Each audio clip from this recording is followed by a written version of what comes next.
Good evening, folks. If I can open up this meeting, and welcome. I'm sure you guys had scheduled to come out and watch a council meeting, and you're going to be here the entire evening for all the agendas. So welcome, get yourself comfortable, and the popcorn and the refreshments are in the back. And just kidding, guys. But we do have a few agendas that we're going to be following this evening for your information. The first agenda is a special council meeting agenda that we're going to be dealing with a planning application for a bylaw amendment, and that is Planning and Development Report number 2013-66. And the subject is a public meeting report for a temporary use bylaw, file number D1407-13, 7 Petersburg Circle. That will be followed by our Committee of the Whole meeting with respect to a lot of the different agenda items, reports, items, issues that we're going to be discussing, debating, making decisions on, and that will then be followed by our regular meeting of council, which most, if not all times, ratifies and, I guess, for the lack of a better term, writes in stone the decisions that we've made during our Committee of the Whole process. So with that, I am going to call upon Councillor Bill Steele to lead us off with a prayer, and that will be followed by Mr. Joe Longfellow, who will lead us with our national anthem. Councillor Steele. Thank you, Worship. And please, after the prayer, would you remain standing for a moment's silence. God our Father, your Son Jesus gave up his life to free us from the power of sin and death. He showed us that the greatest love is in giving up one's life for others. Today we remember those who fought and died for our freedom. We ask you to bless and console them together with their families. Help us to understand the sacrifices they made in leaving their loved ones to face the horrors of war. May we never forget their generosity. May your Holy Spirit give us the courage to resist evil in all its forms and show us how to be peacemakers through prayer and action, lest we forget those who fought, suffered, and died, that we might have the freedom and peace we enjoy today. We ask this through Christ our Lord. Amen.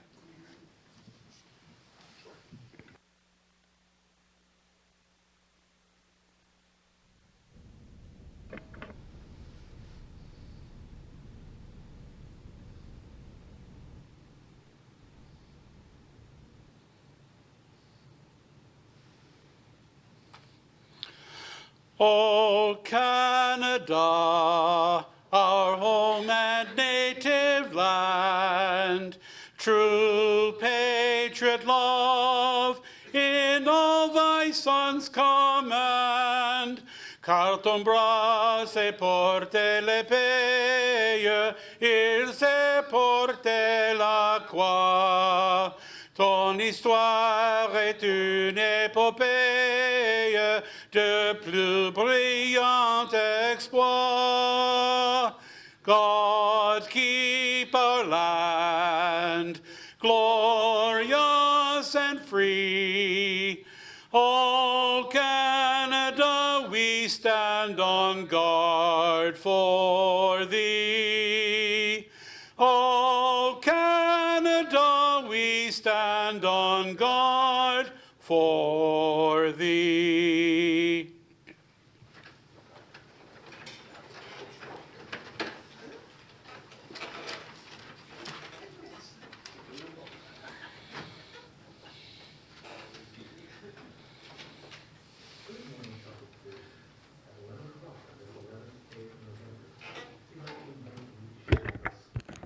Of silence in honor of our veterans.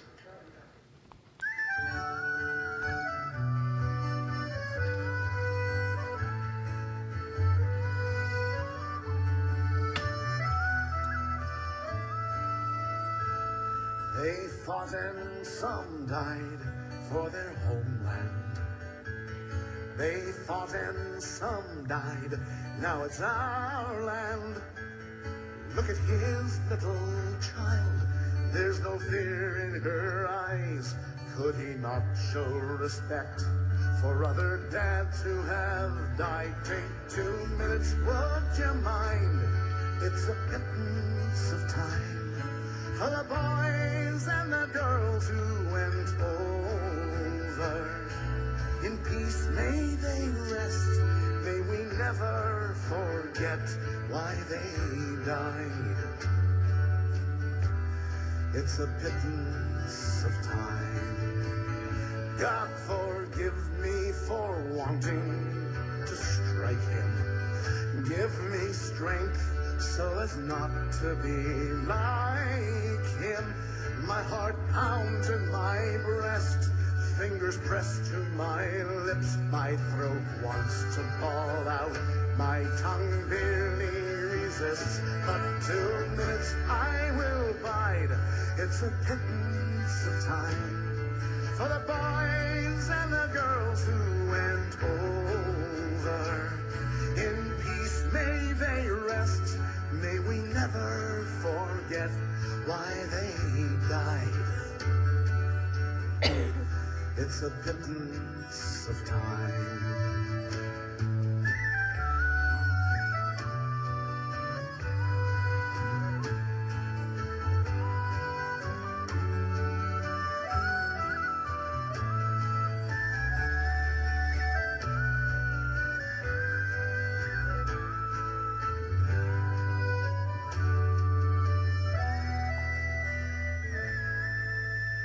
Read the letters and poems of the heroes at home.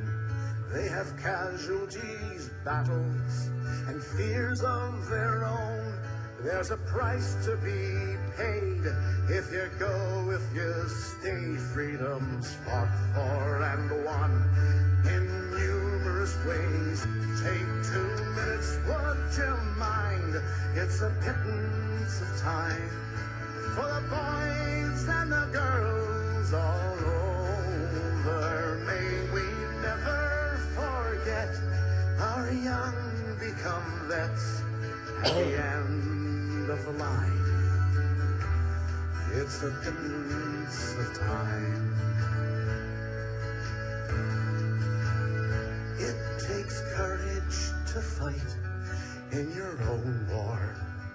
It takes courage to fight someone else's war. Our peacekeepers tell of their own living hell. They bring hope to foreign lands that hate mongers can't kill. Take 2 minutes, would you mind? It's a pittance of time for the boys and the girls who go over. In peacetime our best, still don battle dress and lay their lives on the line. It's a pittance of time. In peace may they rest, lest we forget why they died. Take a pittance of time.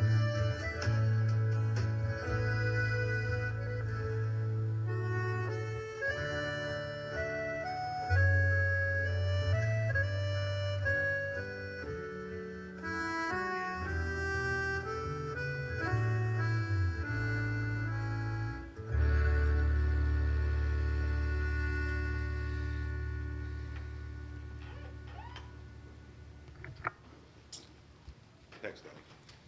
And thank you, Councillor Steele, as well as members of council and those in the gallery that takes this time to recognize that Remembrance Day is around the corner. And of course, with that, an expectation and truly a hope that you support our Legion with respect to their Poppy Drive. And of course, with that said as well, to express our invitation to all of you to come out to the Cenotaph on November 11th to share with the community our respect to those that have fallen before us. So with that, I am now going to move to the confirmation of the agenda. If I can have a mover and seconder, please. Councillor Steele, Councillor Desmarais, questions or comments? All those in favor? Opposed? That will be carried. We'll now move on to disclosures of interest. Are there any disclosures of interest? With none, we'll now move on to the public hearing under the Planning Act to deal with application for zoning bylaw amendment. As I mentioned earlier, it is a report from our Department of Planning and Development Services, report number 2013-66, and the subject is a public meeting report for a temporary use bylaw, file number D140713, 7 Petersburg Circle. Mr. Aquilina, the floor is all yours. Thank you, Mr. Mayor, and good evening to you, members of council, staff, and those in attendance this evening. As mentioned by the Mayor, the purpose of this meeting is being held pursuant to Sections 34 and 39 of the Planning Act. It is considered an application submitted by RC Flagman for property within the Loyalist Industrial Park. I'll give the legal description when I present the planning and development report.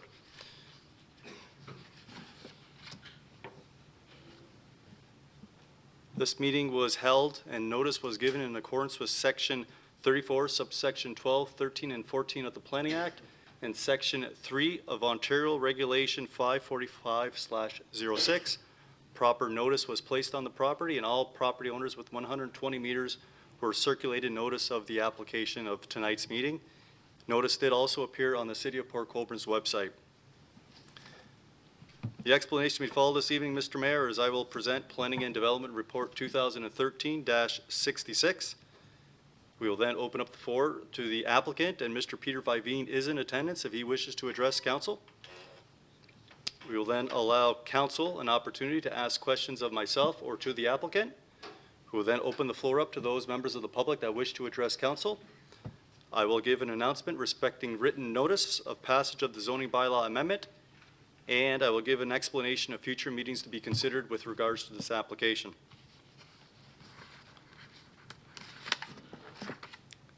This time, Mr. Mayor, I would like to present the application. What we have before us this evening is an application under the zoning bylaw, however, is for a temporary use bylaw. That bylaw, the temporary use, is seeking permission on the property to allow a mobile home to be placed on the property for residential occupancy. The legal description of the property is known as Part 1 on Plan 59R-13139. And if Ms. Mahan would like to actually open up the air photo, you will have an idea where that property is located. It's on the west side of Petersburg Circle. The majority of council is aware of North America traffic. The applicant, however, is Mr. Peter Viveen of RC Flagman. The reason the application is seeking permission is currently right now the City of Port Colborne zoning bylaw does not permit mobile homes for residential occupancy unless you're within the proper zones that allow for that use.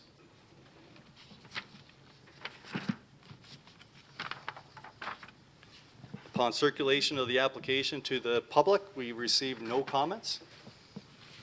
The following agencies did provide comment with respect to this application. The city's engineering division indicates they have no adverse comments. The city's building division states the following. A mobile home will have to be connected to municipal water and sanitary sewers.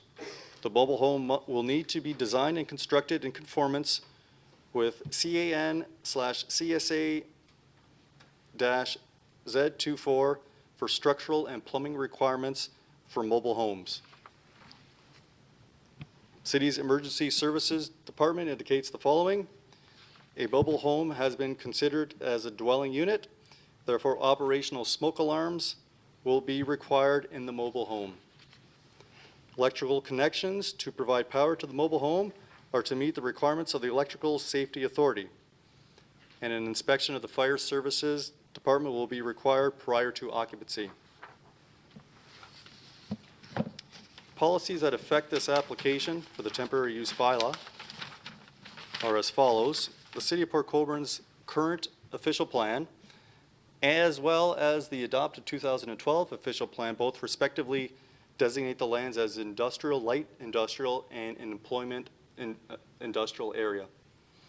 Those uses, I won't go into detail, but it's quite common. It's for industrial purposes of a light nature. As well as the City of Port Colborne zoning bylaw zones the property as light industrial. I won't list the myriad of uses that are permitted in that zone, but it's quite simple. It's light employment industrial type uses. Surrounding the property, you will see to the south is Meadow Heights, plan a subdivision, the future phase of that, zoned for residential purposes. To the west, to the east, to the north is light industrial zoning as well.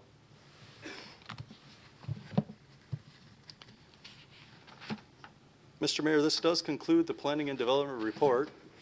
It is a quite simple application for the temporary use bylaw. At this time, Mr. Mayor, I would like to ask if Mr. Peter Viveen would like to address council, if he so chooses to. Thank you, Mr. Aquilina. Mr. Vaveen, would you like to address council? No, I have nothing to say at this time, Your Honor. Great, thank you, Mr. Vaveen.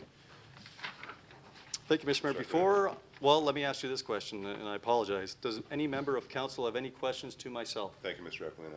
Questions or comments? I have Councillor Butters, Steele, Doucette, and Bodnar. Councillor Butters?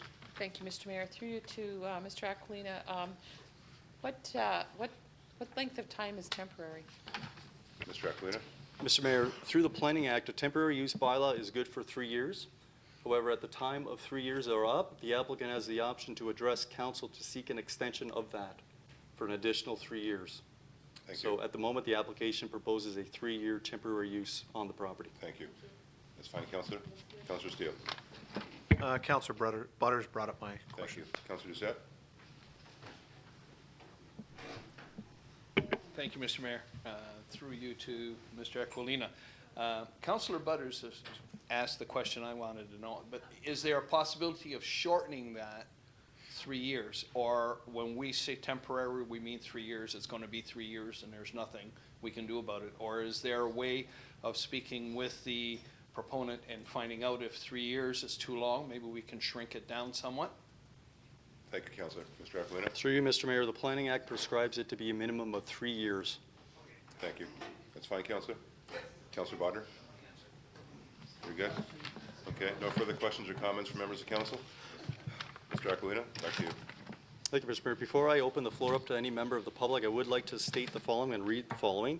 If a person or public body does not make oral submissions at a public meeting or make written submissions to the City of Port Colborne before the proposed zoning bylaw amendment is approved, the person or public body is not entitled to appeal the decision of the City of Port Colborne to the Ontario Municipal Board. If a person or public body does not make oral submissions at a public meeting or make written submissions to the City of Port Colborne before the proposed zoning bylaw amendment is approved, the person or public body may not be added as a party to the hearing of an appeal before the Ontario Municipal Board unless, in the opinion of the board, there are reasonable grounds to add the person or a public body as a party. Thank you, Mr. Aquilina.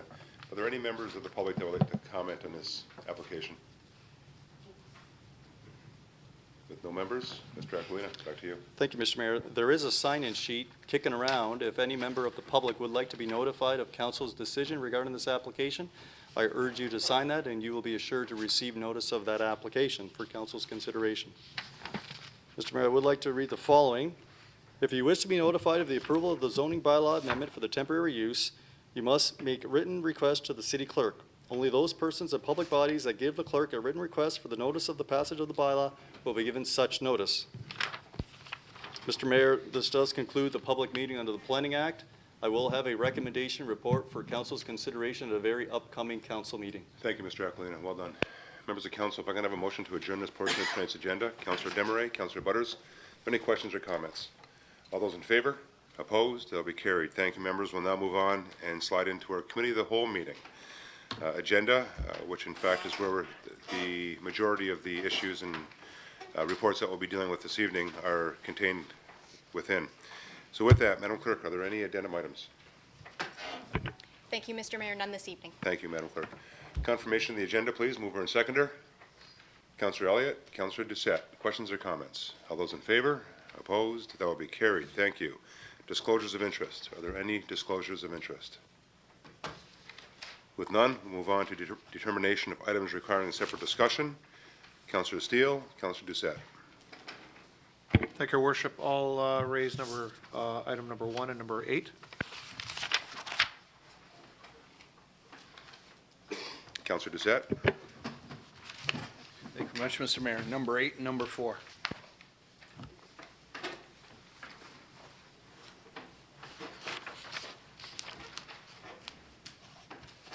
Councillor Elliott. Item number 3.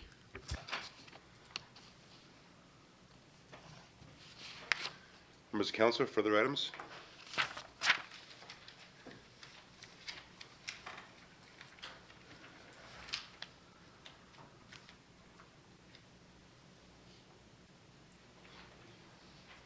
Dan, did you want to speak about the land supply analysis? Where did Dan go? There he is. Did you want to speak about the regions? You're okay with that? That's fine? Okay. Go ahead, Dave. I notice our museum curator's here, and I'll ask her if she'd like to speak to the report, and if she shakes her head no, then I will sit back down. No? Steph already did a half-an-hour speech today, didn't you, Steph? Peter, did you want to talk about the audited financial statements? Are you okay with that? Council's okay with that? Okay. All right, with that now lifted and noted, members of council, I'll entertain a motion to accept the remainder of the items. Councillor Danch, Councillor Doucette, questions or comments to that? All those in favor? Opposed? That would be carried. Thank you. We have no presentations or delegations this evening. I have a short report. First off, I do want to take this opportunity to congratulate one of our own, Mr. Brian Wyatt and his wife, Tara, have just recently welcomed into the world their second baby, a baby boy, Adam George Wyatt. So with that, from all of us here at City Hall, I'm sure Brian and Tara are watching because they do faithfully every second Tuesday, our council meeting, I'm sure. But nevertheless, to Brian and his wife Tara, congratulations. And maybe someday we'll see Adam George Wyatt sitting in this seat. But at the very least, maybe following in his dad's footsteps of being a city employee. So once again, Brian and to Tara and to the rest of the family, congratulations. Today was a pleasure. It's too bad Steph left because her half-an-hour speech was part of today's 35th anniversary celebration over at the museum, where we recognized the many volunteers that have given the privilege to the residents of Port Colborne, and equally so to those that visit Port Colborne, to learn a lot about our history at our Marine and Historical Museum, and with that, the 35th anniversary of Arabella's Tea Room, and then with that, the volunteers that daily are a part of both the museum and Arabella's. It was my pleasure on your behalf, and more importantly, on behalf of the residents, to express our appreciation to those volunteers that have made Arabella's, as well as the entire museum organization, that much more visible throughout the community. I think when the museum was first brought, and Arabella's was first brought to the community 35 years ago, in 1978, it was just one building, and of course a few activities that were happening within that building. Only now, in 2013, to become a campus that people can go to and recognize a lot of what Port Colborne's all about, what brought us to be, with the museum, the archives, and of course Arabella's and all the different destinations on the museum grounds, with the library. So it's my pleasure, as it was this afternoon, to recognize those folks, those volunteers, and of course staff that have really enabled our museum to be a greater destination here in the city of Port Colborne. As well, I want to bring to your attention that the city of Port Colborne has won another award with respect to one of our bigger projects. As members of the public do recognize, back in, I think, Harry, a few months ago, Bob, a few months ago, we were recognized at AMO for the construction of the Valley Center through the gas tax awards. And of course, with that, became one of Canada's featured projects with the construction of the Valley. We have just most recently won an award. I can see this. It's in black on black here. From the Ontario Concrete Awards Banquet and Association, congratulating Land Inc., who had been selected to receive the Architectural Hardscape Award in the community for the Eagleport Lock 8 Skateboard and BMX Park. Again, recognized nationally here in Canada as being one of the top projects, and will be featured at their awards banquet being held at the Metro Toronto Convention Centre on Wednesday, December 4th, 2013. So to all the team, to Harry, and of course operations, I know Ron and Jim, as well as to the Youth Council and our staff, Gina, and those that were part of the project, a job well done, and especially to Land Inc., who had enough vision to design in the manner that they did. It's just one of very unique skateboard parks here in the city of Port Colborne.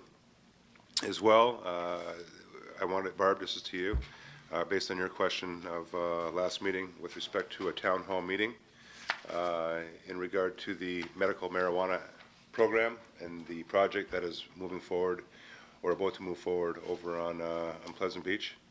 I'm sorry, on Pinecrest Road. Member of Parliament Malcolm Allen has informed me today that he has set a date of November 13th, 2013, time 6 p.m., location Sherkston Community Center at 4891 Sherkston Road, Port Colborne. And I'm just reading from his invitation that he sent to me today, to learn about the transition to the new marijuana for medical purposes regulations, June 2013 to March 31st, 2014, learning about regulations for becoming a licensed producer, question and answer period. For more information, for those in the public, do call 905-788-2204 or malcolm.allen, that's ALLEN, .C1, one as in the number 1, at parl.gc.ca. Once again, Malcolm Allen will be hosting this meeting for those that want to take part, ask questions, and of course, one of the things that Malcolm did mention to me, because Health Canada has refused to attend this meeting, more than likely he'll have to come back with some of those answers. He may not have all the answers that evening, but his intention is to be there to listen and not only to learn about some of the comments or concerns that some of the residents have, but to ultimately answer some of the questions that they are going to have. Lastly, I do want to compliment the museum. As you see here in front of us, we do have the traditional presentation, and on behalf of City Council as well as the community, recognizing Remembrance Day that's right around the corner. We did have a short presentation at the start of the meeting. I do give Donnie and staff my appreciation for allowing us to hear that and listen to it and see it, and how important it is for us to be reminded of the sacrifices that many people that from our country, and in particular our community, have made to ensure that we have a country to live in as we do today in this beautiful country of Canada. Also, I'm sure you're recognizing this big ship in front of me. This is something that last Friday took me by surprise when I had to show up to my office, and it wasn't scheduled, it was just out of nowhere, where the president and CEO of Algoma Central Corporation, Mr. Greg White, came by City Hall. No idea why. I was wondering what he was doing here until he had 2 guys following him up the elevator carrying this thing, and presented to City Hall the replica of the Algo Port. As many of you know, the Algo Port was named in honor of the city of Port Colborne, and you may also know that it was, although originally built in 1979 at the Collingwood Shipyards and named after the city of Port Colborne, it then was lost at sea in 2009 while being towed to China for a conversion. It was devastating, quite frankly, because they had some big plans for the vessel, but unfortunately it was lost at sea during a storm. This replica was built by an individual from Quebec, Sorel, Quebec to be exact, a fellow by the name of Philippe and Yvon Damiot, and has been, did I pronounce it right? Did I get it right? Thanks, Yvon.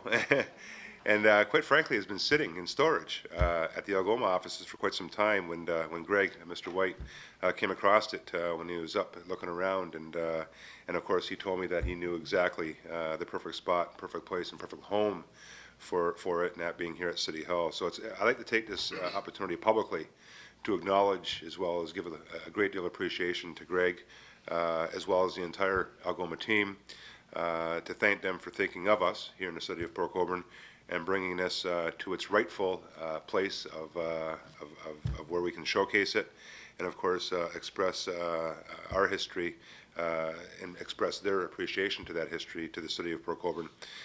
The plan is to set it right outside the chamber here, and of course with that and all the other artifacts, including the anchors on the carpet, everything up, pictures on the walls, and once again celebrating our marine heritage.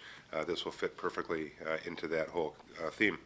So once again, with that, I'd like to give our appreciation to Greg and of course the entire team over at Algoma. A great big thank you. Now, before I go on, I do have a request here that I had made, or had been given to me. Is Jillian here? Jillian, there you are. Jillian McKenzie had made a request to me. I have copies of her request on your desks, members of council.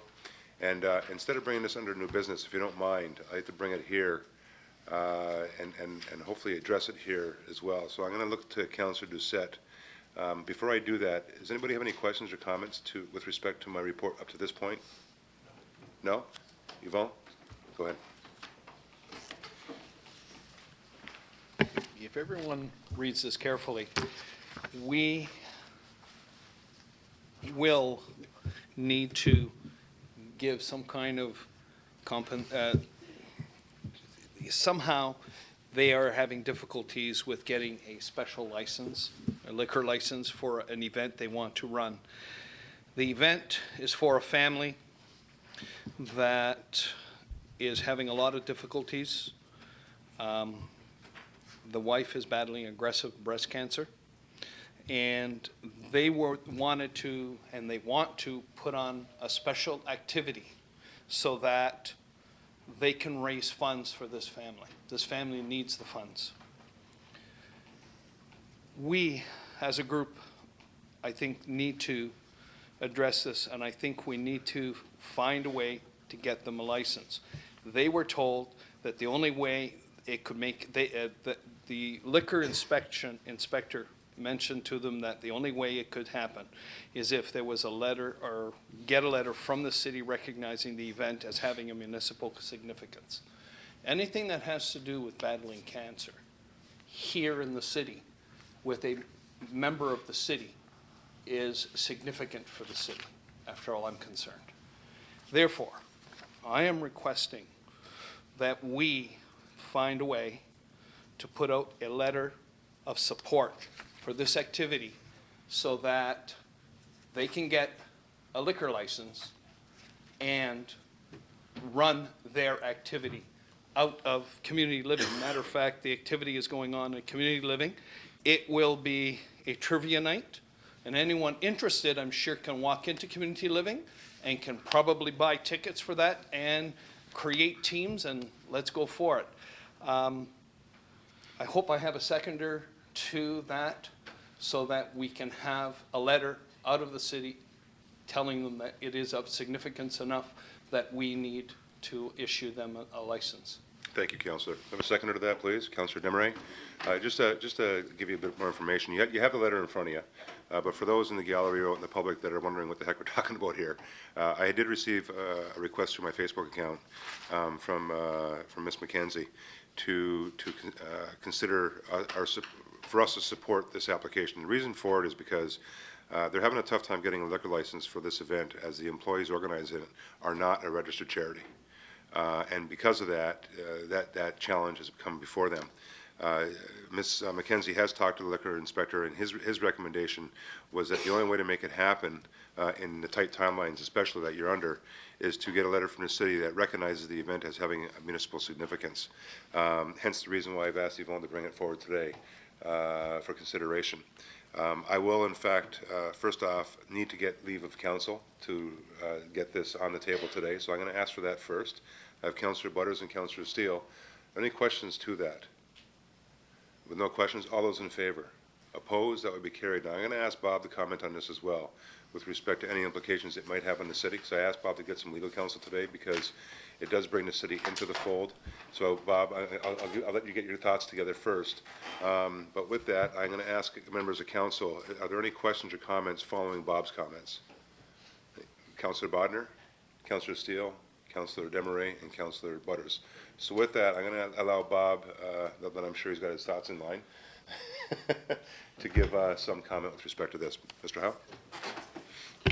Thank you, Worship. What is being sought, the liquor inspector suggests the only way that a permit could be issued is to recognize it as a municipally significant event. And the licenses are issued out of Toronto and not by the inspector in Niagara Falls. So that creates a bit of an issue. So we tried to follow up late this afternoon to find out whether this could work or not. And the, if I can just note what the application is about, Your Worship, since we don't have a benefit report. There are two types of events. There's a public event and a private event. And a private event cannot be publicly advertised. So what's being proposed is it can't be a private. So it becomes immediately a public event. And a public event is, and I would quote right from the application, public events, special occasion permit can be issued, 1, to a registered charity under the Income Tax Act for Canada. 2, to a non-profit organization or association organized to promote charitable, educational, religious, or community objects, and 3, for an event of provincial, national, or international significance, or 4, for an event designated by a municipal council as an event of municipal significance, the public event may be held to raise funds for charitable purposes and objects that benefit the public at large. And such an event requires a municipal resolution. We were unable, Your Worship, in a short period to get quick legal advice, but we contacted Toronto, and let's just say that they'd have to consider the application when it gets there. Right now, it's they're just suggesting that the applicants probably should be directing some kind of a relationship with a charitable institution rather than going this route, but that's here nor there.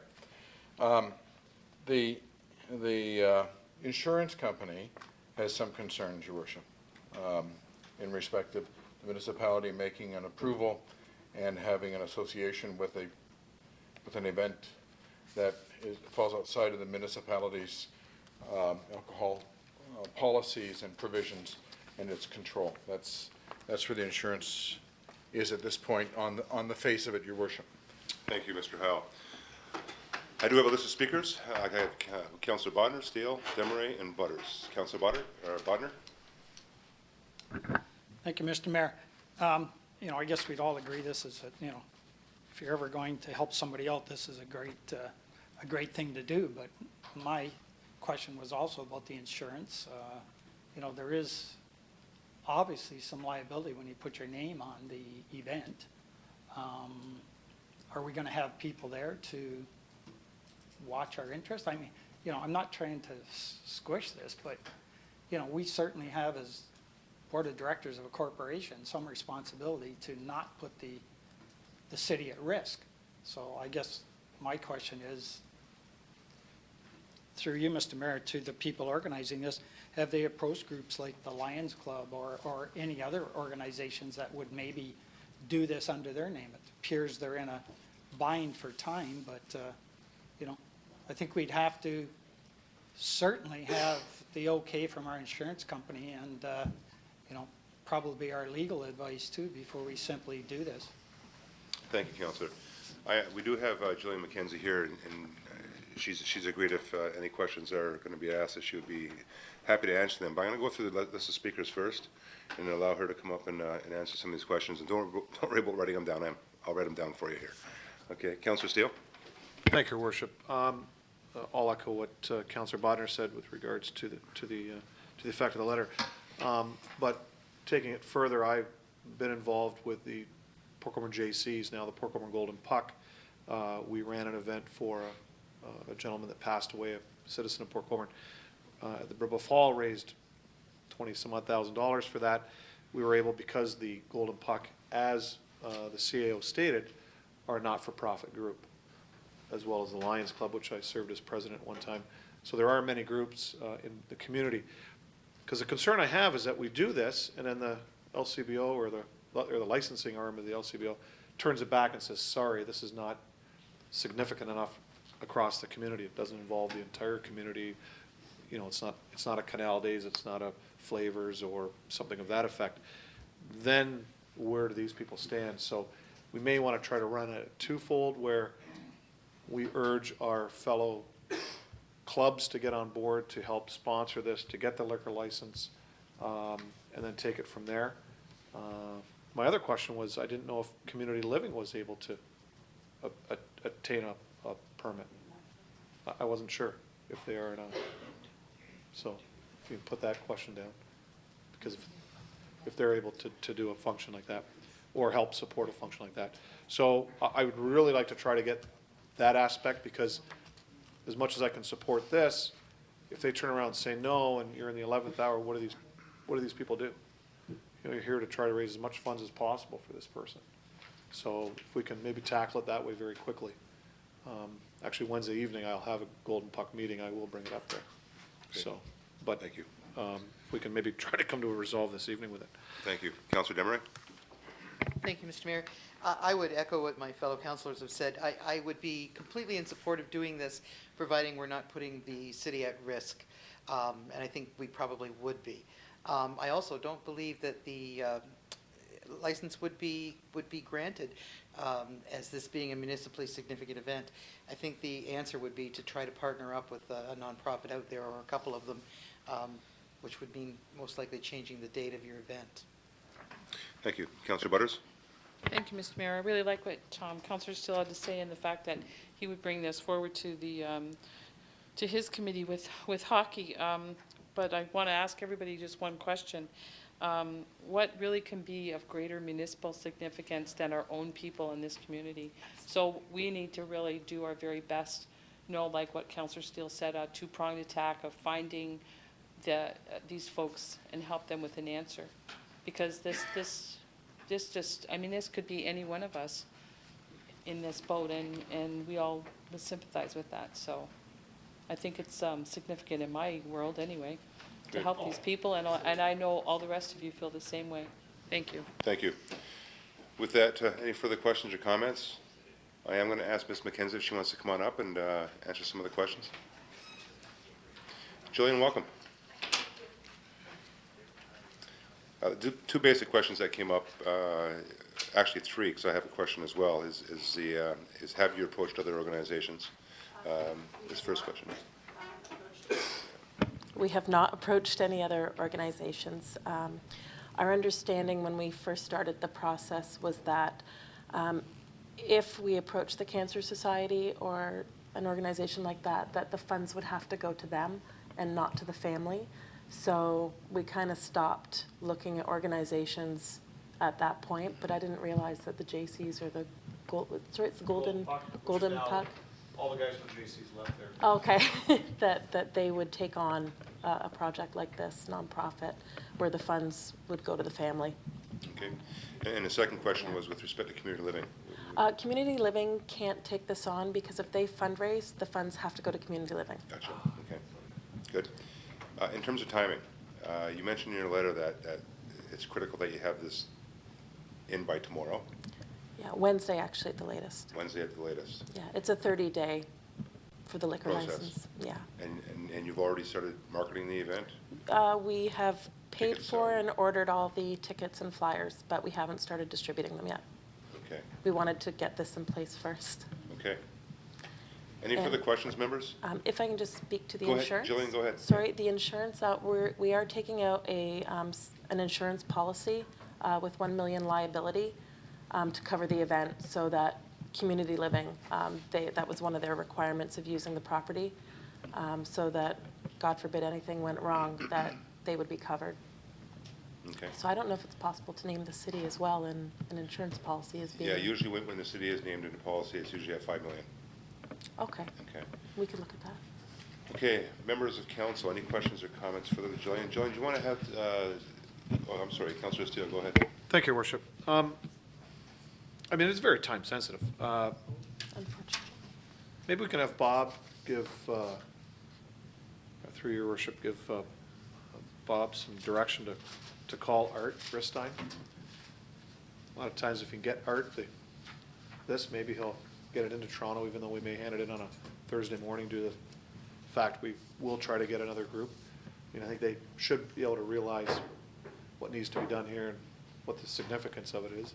It's not like we're going after a stag and doe or something of that effect. This is something, as Councillor said, it's significant. It's significant to us as a community, these type of events. So if we could just maybe ask him, call and say, look, we can get you this application, this is what we've done, this is what council felt, and we're working with the proponents and so the community groups, is it possible? And if he can handle it personally through him to Toronto. The only question I have here is, I've done a lot of these over the past as far as my involvement with community groups and other organizations. Is most of the time you dealt with the local liquor store and handed it in. They're the ones that issued it, because every community hall or room or building is already on a list in their office with a number. You put it down. Unless it's something like Canal Days where they go to Toronto, rules must have changed, because they used to be able to get those in and out fairly quickly. So, because this is a smaller event. It's It's not citywide or closing the downtown core. So, you're just using a hall here. I don't understand why it takes 30 days. That, obviously, the rules have changed. So, but if we could ask that, I'd appreciate that. Maybe give us time to get a hold of some groups. Mr. Howe? Worship, the lady that approves the licenses for City of Port Colborne were on a first-name basis, and I think we'll be able to talk to her about a couple of days, in and out, one way or the other. Any further questions or comments? Members? Julian, do you want to add anything to your? No, you're thank good? you Okay, thank you. for considering. Appreciate it. Thank you. Members of council, we do have a motion on the floor that supports the request. As Councillor Steele correctly noted, it does have some sensitivity to time. That's the challenge that I'm running into here. When you look at the letter of the law, it does have a 30-day deadline, and that day happens to be tomorrow. So with that, I'm not sure how fast the group can actually entertain this unless you're going to bring it to your group, Bill, and have a special meeting tomorrow, or a phone poll or something to that effect, where then you can turn it around quickly and get back to Ms. McKenzie with that sort of support. Other than that, I'd be inclined to support the request that that Councillor Doucette's put forward for the time being. My comments are very simple with respect to my thoughts to its municipal significance. I agree with Councillor Butters, and quite frankly, if any mitigating factors are needed for the municipality to participate in to again mitigate any liabilities that may occur because of our attachment to the event, then we do it.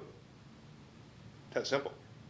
If in fact we're going to look at mitigating any liabilities by having members of council volunteers like we do at Canal Days or any other event, or even members of staff for that matter, that may want to volunteer for the event, then we in fact do it. Like, it's one thing to okay it with a gavel and around this horseshoe, but let's take it a step further and mitigate those factors by getting involved in this event as we should in other events. So, if that's the answer we have to look for, then so be it. It is what it is. Unfortunately, we're under a time constraint here, and quite frankly, what I would like to see happen here is if council can give its blessing to this event, and then if Bill can, or anybody else for that matter, Ron through the Lions Club, or Bill through the Golden Puck Committee can do something in the expected time frame, then we can just punt it over to them. And that's the strategy I would take, or the tact that I would take on this. That way, nothing falls through the cracks. Because we don't want it to fall through the cracks, especially when they spent a whole bunch of money already to get the flyers and the tickets made. So those are my comments, and I'll leave that back to council with respect to Councillor Doucette and Councillor Demery's recommendation. Are there any further comments or questions? With that, I will call the question. Do we have a second? Yes, Councillor Demery's seconded it. Ms. Grigg.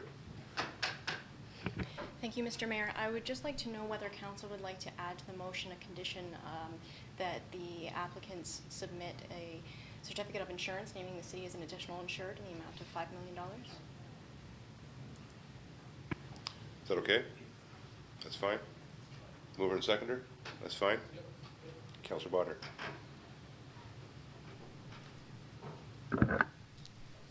Mr. Mayor, I guess, I don't want to seem like the Grinch, but I'll support this, but we need to have some kind of a policy after this event. We can't have, we could be doing 20 or 30 of these a year. Hopefully not for cancer, but we could really. I mean, there's a lot of people in tough shape out there, so are we going to now be the okayer of events with our name on it? I'm just wondering where this is going to go in the future. I get the time constraint thing. That's pretty easy. I'm just trying to think. Are we going to be looking at 20 plus of these a year, and are we going to always say yes to them? Where do we go with this? If we are going to support this, I want to see something come back to this council that we put something in place so as not to give people the hope of us being the license getter for events like this. I'll support it because of the very tight time frame as a one-off. But I don't think we should be just putting the sign out there, please apply here for a liquor license. I think we really owe that to the city to act responsibly on this, so. Thank you, Councillor. Good point. If we can add to the recommendation, councillors, Councillor Doucette as well as Councillor Desmarais to in fact ask the CAO to come back with a report on that. And we did talk about that, Ron, today with respect to the can of worms that may in fact open. But quite frankly, my response to that is that so be it. You know, people have every right to come to this council and ask and make requests like this. But Ron, I think Ron's point is to have a policy in place so that when we do respond, we do respond more consistently versus utilizing it as one-offs. So it's a point well taken. And if I can ask the mover and seconder, if we can have that added to the resolution, great. Okay, that's fine. Councillor Kenny. Thank you, Your Worship. I wanted to add, probably what's happened here is they never thought they were going to have a problem getting a liquor license. So I mean, they went ahead with very good intentions to help a member of the community, thinking, you know, they're going to apply for a liquor license, just like you apply for a liquor license, like you said, when you're doing fundraising for any event. And they probably thought, this is good. This is a good thing. It's helping somebody in our community. And it came to the end that really, like you said, we have one day to try to organize this for them because they thought it was going to be straightforward themselves. So in that policy that you're going to look at, I think most people are going to recognize that you got to plan way ahead. First of all, see if you can even get a liquor license for an event, and then go ahead and get your brochures and your tickets and all that. I think you were like putting, what do they say, the cart before the horse, and thinking this is a good thing. But anyways, I'm going to support it for that reason. You know, we hear about it all the time, you know, breast cancer awareness, and how much more way to make an awareness when we have one, like I said, in our community. They need some help. Let's put out that helping hand. Great, thank you. So with that, any further questions or comments? I will call the question. Your pleasure to the motion, members. All those in favor? Opposed? That be carried unanimously. Thank you. Thank you. Thank you, ladies. Members, I have nothing else to report. And with that, Councillor Barrick was unable to attend this evening. So are there any questions or comments that I will tend to for the regional councillor? With none, just quickly, I do want to bring your attention to the Transit Committee of the Whole meeting, and I wasn't going to report on this, but it just hit me. I better. Because the Transit Committee of the Whole meeting was held last Thursday, and it will be going to the Regional Council this Thursday.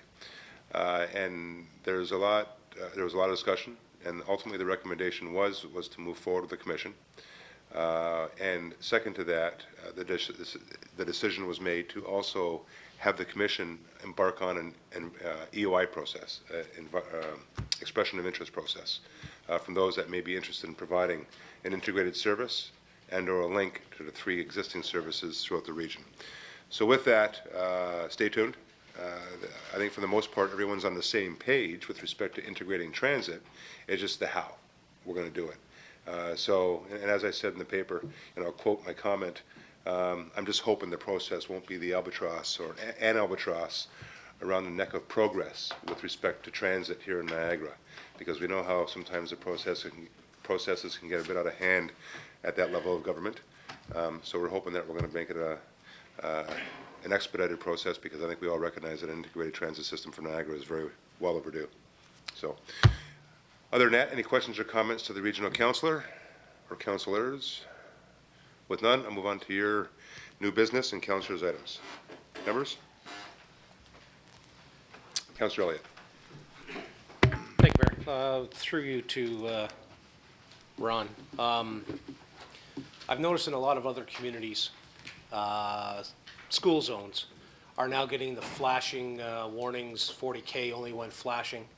I wonder if we could take a look at that, especially out on Kalali East, going by St. Therese. That 40K on the weekends is a little cumbersome for some people to adhere to. I don't know how we would do it.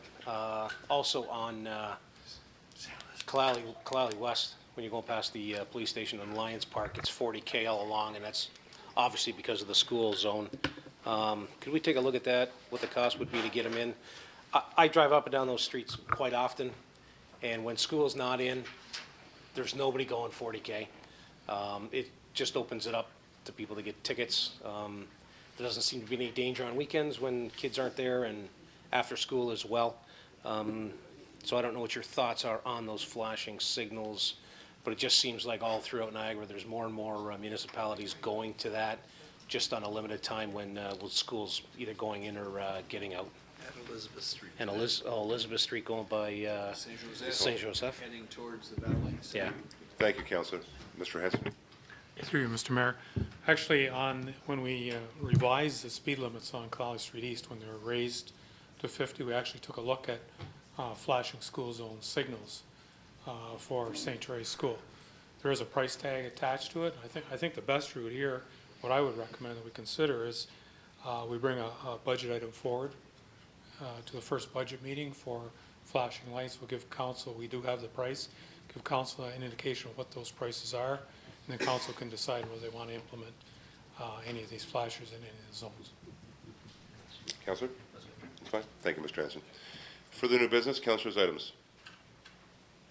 Councillor Bodner. Thank you, Mr. Mayor. I don't know whether anybody had a chance to attend the Doors Open event at Roselawn. It was a huge success. Thanks in no small part to Harry and his staff, Friends of Roselawn and the organizing committee, the high school that brought students in from their culinary and their metal art. I don't know if you've ever seen the metal art that they do. They had it for sale. They're absolutely fabulous. There was just under 400 people recorded through the front door. That's not counting the people that came through the back door. That wasn't being counted. Many new people that have never been in that facility before. It was a big success, and there was stuff going on all day.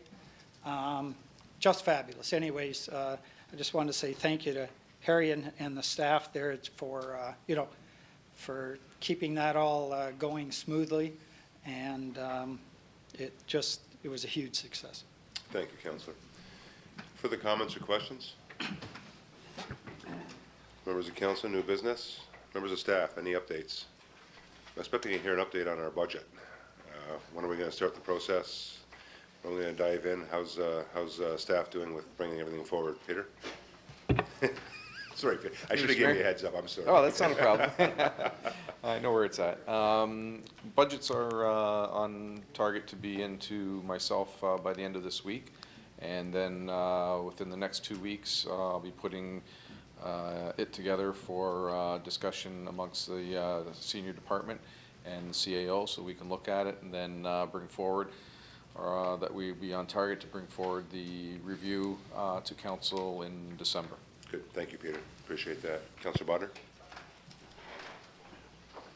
Sorry, Mr. Mayor, one other thing I had brought up at the last meeting, and through you to Ron, just to remind them that there was a request to tell us why we're not maintaining clay roads when apparently we did it 2 years ago and it stopped. Could you just look into that and get the true story on that to see that I got the right information? And also grass cutting Zavitz Road between 3rd and Learn. They were out there, they cut it once in the summer.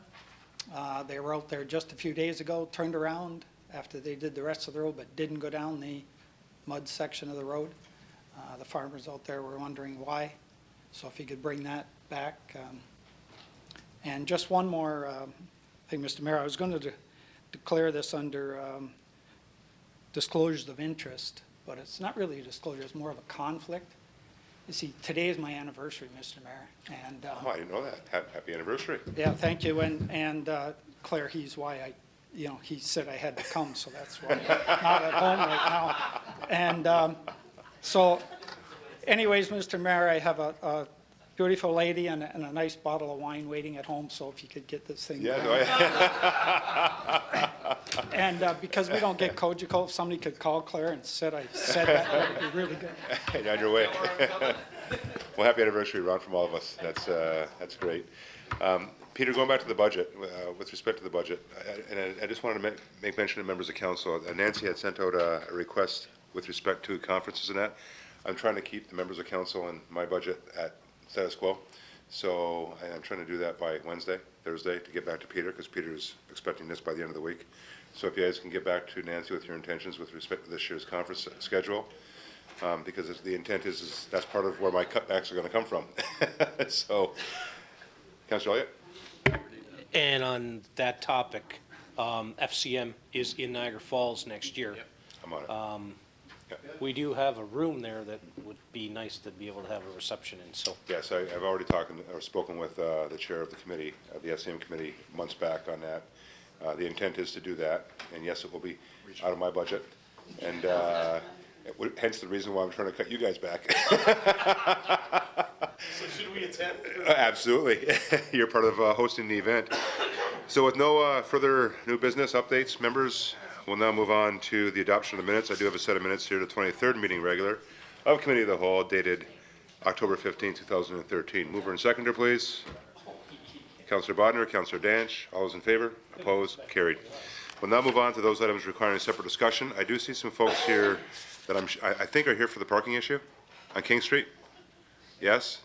Okay. So if you don't mind, guys, I'm gonna bring that one up first. So these guys, I know you guys want to stay the entire evening. I know you want to hear the whole agenda, but but I'll bring that one up first if members of council don't mind. So with that, Councillor Steele. Thank you. Item 8, Your Worship, Department of Planning and Development Report number 2013-68, subject parking and traffic, King Street. The council of the City of Port Colborne receives this report as information.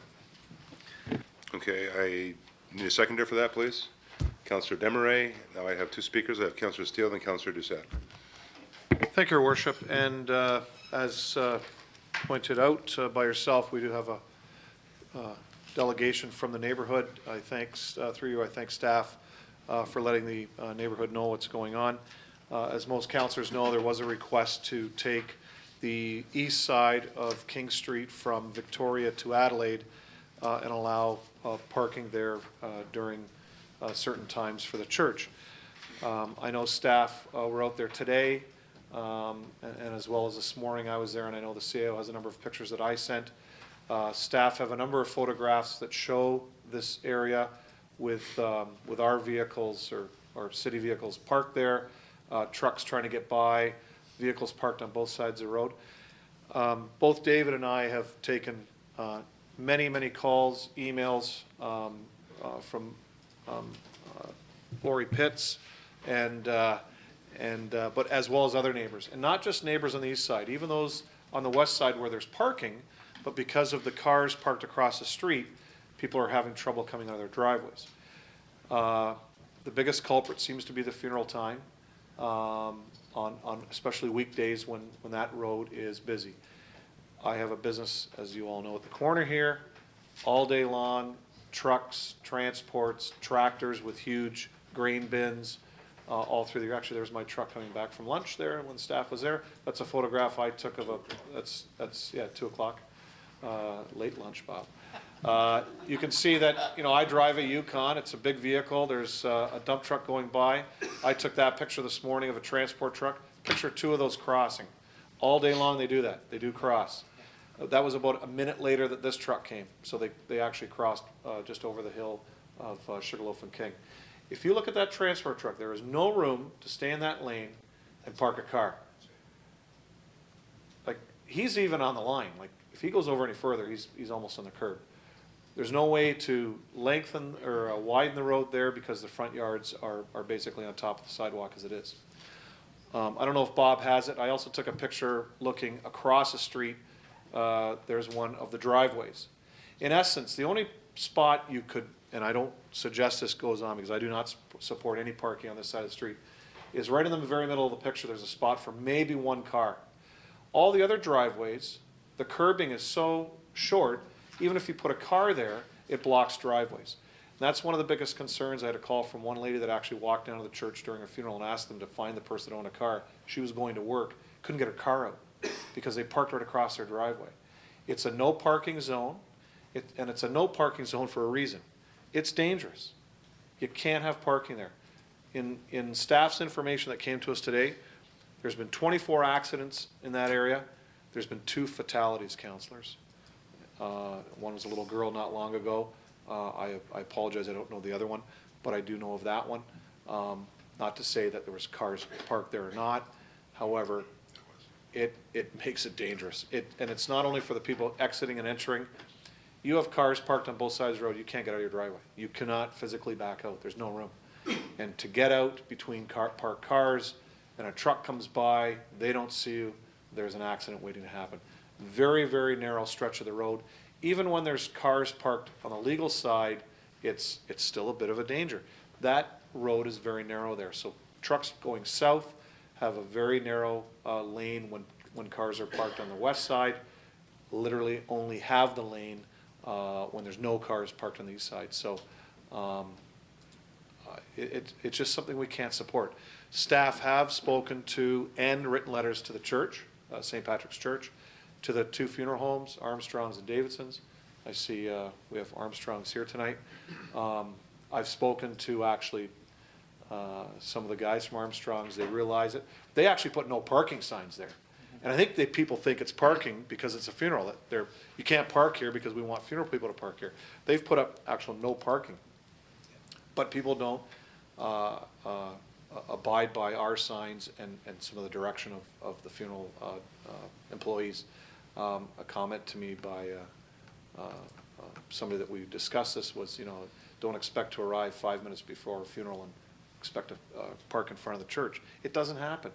There's lots of parking in that area. All the side streets have parking. The church has a small parking area in the back. We have a municipal parking lot right around the corner, which if you park across the street, cut through City Hall, you're right at the church. It's not very far.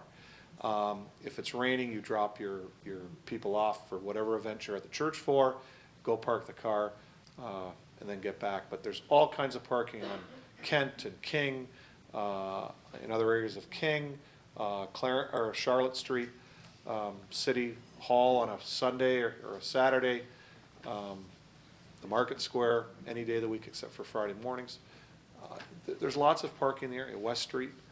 So to actually take this area and make parking, regardless if it's a short-term allowance, it's dangerous. And I know David can echo what I've said. So I won't be supporting anything to change this. I think status quo is the only safe way to stay. Thank you. Thank you, Councillor Steele. Councillor Doucette. Councillor Elliott's next. Any further speakers? Councillor Doucette. Thank you very much, Mr. Mayor. Father Bill Bevan, Brian, I don't know why I said Bill, has requested that we delay this for one council meeting, and because he would like to come here and make a presentation. I'm not sure if he has a solution, but I believe he does. And if he doesn't, we can have that discussion then at that time. The only concern I have is there are people here right now. I don't know if they want to speak to the issue or wait until Father Brian shows up. But at the same time, I'd like to find a way to defer this until Father Brian can come. So the date of deferral? Date of deferral would be the next council meeting. Next council meeting. Do you have a seconder to that? In terms of deferral? No seconder? Yeah, carry on, Councillor. Okay. Then I have a concern. I have a serious concern with safety as well. And I believe the parking lot that they're suggesting is a possibility. But there are also other issues here that we have to deal with, okay? Everyone has to understand that if you're going to park in front of a driveway, you're going to get a ticket. Someone's going to tow you away. And that is an issue that, for whatever reason, people seem to think they can do under certain circumstances. And I understand Armstrong puts out signs. Doesn't seem like anyone wants to listen to them, so that doesn't help any. I know that Councillor Kenny had a suggestion in the emails today while we were all discussing this and trying to get this done. Okay? And I think it's a possible solution, but I don't think it'll solve it because, again, because it's a funeral or because it's a wedding or because it's something special going on, they feel they can park wherever they want, and everyone should respect the fact that they can park wherever they want when these things happen. And what the community and the people that go to that church have to understand is you can't do that because you're taking certain people's lives in your hands by doing that. And a perfect example is exactly what Councillor Steele just mentioned, the fact that someone needed to go find somebody that was in a funeral to move the car because she had to get out of her driveway. She shouldn't have to go find anyone. There is no reason for that. Okay? I was hoping that if we could get Father Brian Bevan in here, he might be able to give us some kind of a solution. And then he would support it and announce it in church as well. So to mention the fact of you can't do all these things, guys, smarten up. Now, by not having Father Brian here, I don't know what he wanted to talk to us about. So that was the reason why I wanted the deferral, to find out what he wanted first. Thank you, Councillor. Councillor Bodner? Mr. Mayor, we're just receiving this for information. That's so right. at any time, That's the right. pastor could come back, I'm sure, and or meet with staff and give his suggestion, and then which is what I would think would be the best way, so that staff could vet it and see if it's got legs or not, and then come back to council rather than come here with some idea that staff may or may not support. So if we could urge the pastor to go that route and, you know, run it by staff and see whether it's, because we don't know what it is, you know, maybe that's the route to go. Point well taken. Thank you, Councillor. Councillor Demeray and Councillor Steele? Thank you, Mr. Mayor. I was just going to say much the same as Councillor Bodner. I do believe that we should have a gathering of information here because solutions need to be sought. The parking that's shown in the map we received, that allows for 33 spots. That's helpful, but it's not going to take care of an entire large funeral or even some of the services that take place, certainly not the weddings. So we have to look at other parking in the area, and maybe there should be some education on it, because clearly people are missing the point. You can't park in front of a person's driveway.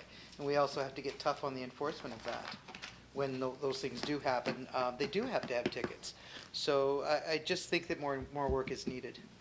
Thank you, Councillor. Councillor Butters, and then I'll go back to Steele. Thank you, Mr. Mayor. I just want to build on something Angie just said, was the education part of this.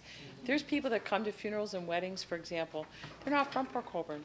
They don't know that there's some parking behind City Hall. They don't know maybe that, you know, the different areas that are available to them. So working with Father Brian and that church community to kind of, maybe they have got the ability of handouts where it identifies in little maps to show, especially out-of-town folks, where their options are, might be helpful in all this, instead of, you know, just, well, of course, people shouldn't be blocked in their driveways. I mean, that just goes without saying. But let's give them the tools that says, okay, this is where you can be.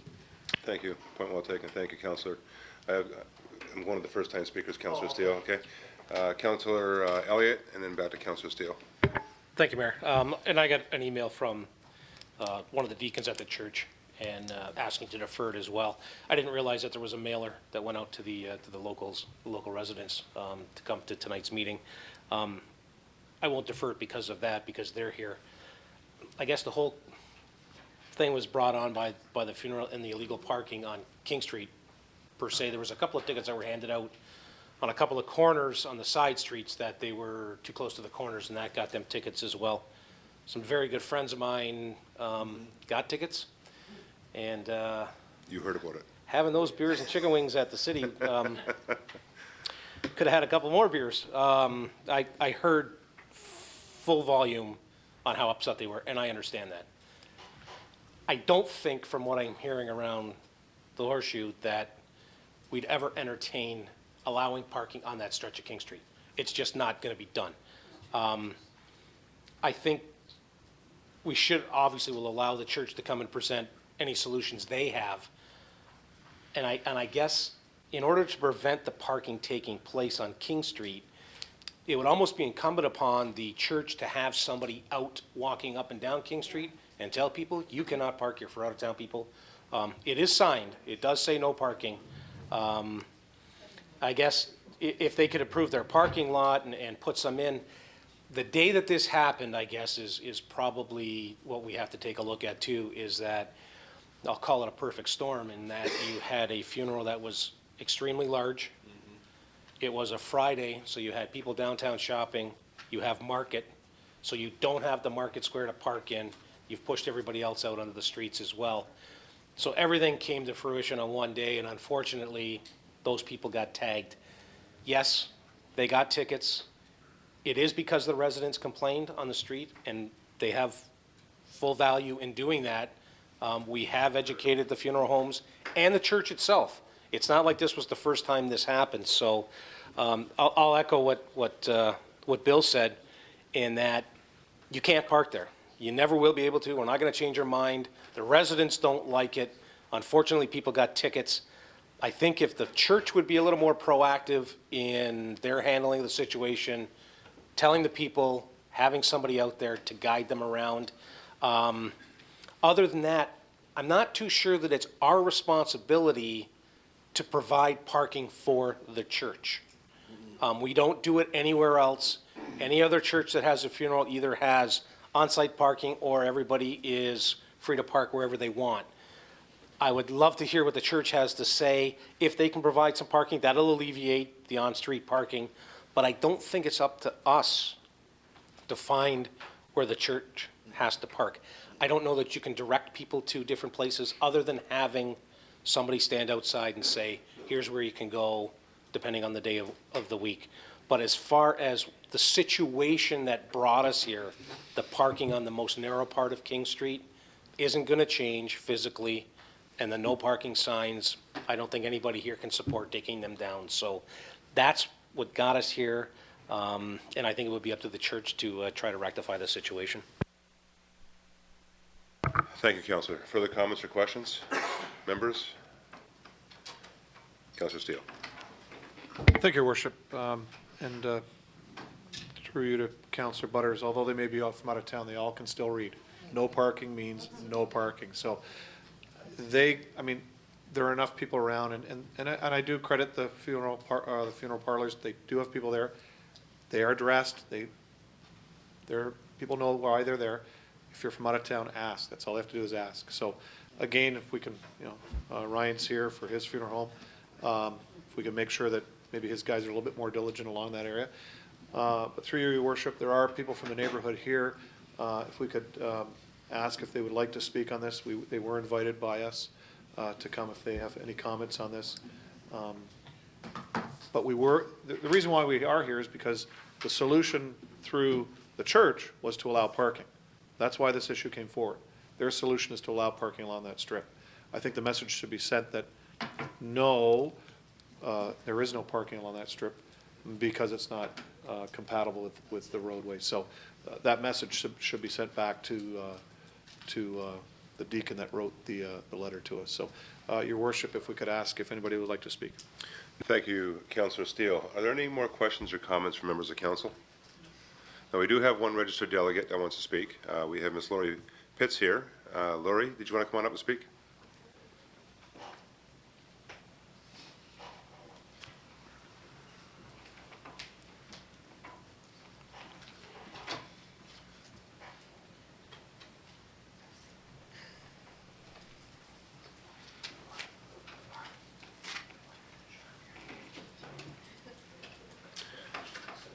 Lori, welcome. You just want to press the button there and you're live. Okay.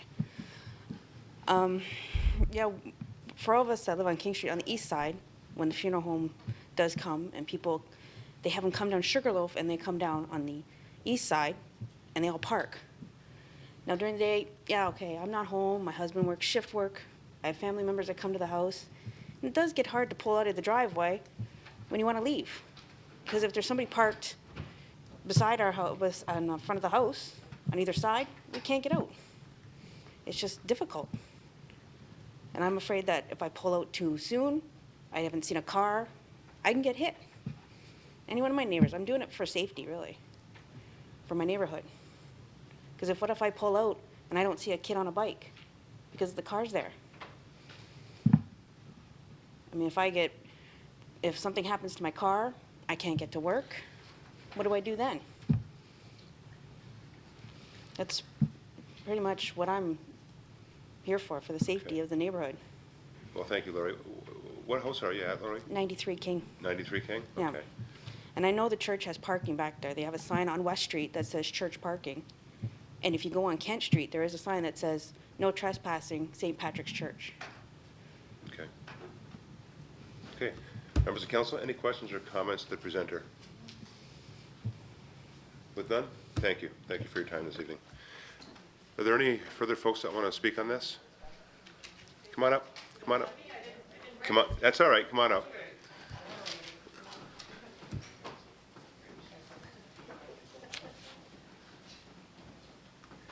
If you just want to give us your name and your address, that would be great. Okay. Colleen Van Rooven, 87 King Street. Okay. Want the phone number? No? No, that's all right. Okay. Not yet. And we live in that blue house that practically sits on the street. Okay. Okay, we have 3 parking spaces in front of our house. One is for our tenant at 89 King, and then my husband and I's parking space. Apparently, the last funeral, people thought they'd park there. They were parked in our driveway in those 3 spots. So, and don't get me wrong, I go to St. Patrick's Church. I'm very good friends with Father Brian, and it's a safety issue. That's all I'm worried about. Some days it's really bad, especially when you get 2 of those trucks that are bombing down that street, and you've got the kids getting off the bus at the corner and getting on the bus and the taxis, and I mean, I want everybody to have a funeral and everything too, but I do believe too that the funeral homes, because Lori said, they bring them down Sugarloaf and they follow them all down and then they stop in front of the church. Well, the other ones are lined up right along that section. And they're like, okay, and you can see them. And they don't know, okay, well, can I stop here? Should I stop here? And then they just line up. And that's, I don't know, I don't know what to say. I mean, I'm quite sure if I was having a funeral, I'd want somewhere to park too, but it's just an unfortunate situation. Okay, thank you. You're welcome. Any questions, guys? Comments? With none, thank you. Thank you for your time this evening. Are there any more comments or any further questions? No? Okay, members, we do have a recommendation before us. The recommendation is simply to receive this for information. But I'm just uncomfortable with just moving this aside and thinking the problem's going to go away. There is a recognition, as Councillor Steele recognized, that this is there for a reason. There's no question, and I agree with that. There's no question that this no parking is there for a reason with respect to safety. I think we all recognize that. But however, you know, where do we go from here in terms of trying to create a solution? And although we're receiving this report for information, I have to give credit to his staff, to Sherry Hansen in particular, for coming up with some options. You can see the different options she has here. Specifically, the first 3, I think, and I just leaned over to Bob and asked him to pursue the 3 recommendations for more information to come back to council. So that's the first thing. The second thing is the input that we can receive from Father Bevan. Councillor Bonner is quite correct. Father Bevan can in fact come to the next meeting of council and make delegation to discuss his thoughts, and then with that, possible solutions that he might bring to the table, and also with staff to further look at other opportunities that we can have for parking in the area. Councillor Elliott's correct. It was sort of the perfect storm that day. We had market. Of course, market was packed. We had people parked all over the downtown area because of market and being Friday, and a funeral at the same time. I think the biggest frustration came when everybody came out of the funeral and had tickets as well. I think that was. I think we all recognize it's a no parking area, but the tickets being issued was a frustration. However, let's turn the page let's come up with some solutions and go from here. So I'm going to look to Councillor Steele and any others that might have some questions or comments. Councillor Steele? Thank you, Worship. No, I'd just like to move forward that, or put forward that, the council supports the status quo for this block between Victoria and Adelaide, that on the east side, no parking will remain at all times. Two, that staff can work with St. Pat's to alleviate some of their parking issues.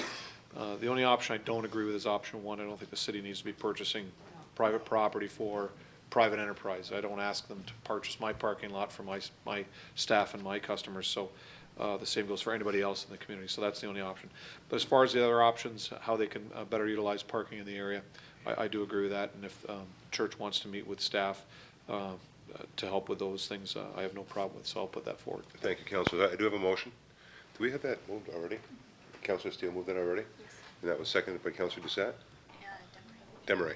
Okay, so Councillor Demeray, you're fine with that? Yes. Councillor Steele is going to put that recommendation that we do receive this report for information, that we do leave it as be in terms of the parking situation, the status quo, and lastly, that we come back with some solutions in working with the church. And I do have to mention, members of council and those watching in the gallery, that we've had this already happen to us once with St. John Bosco Church.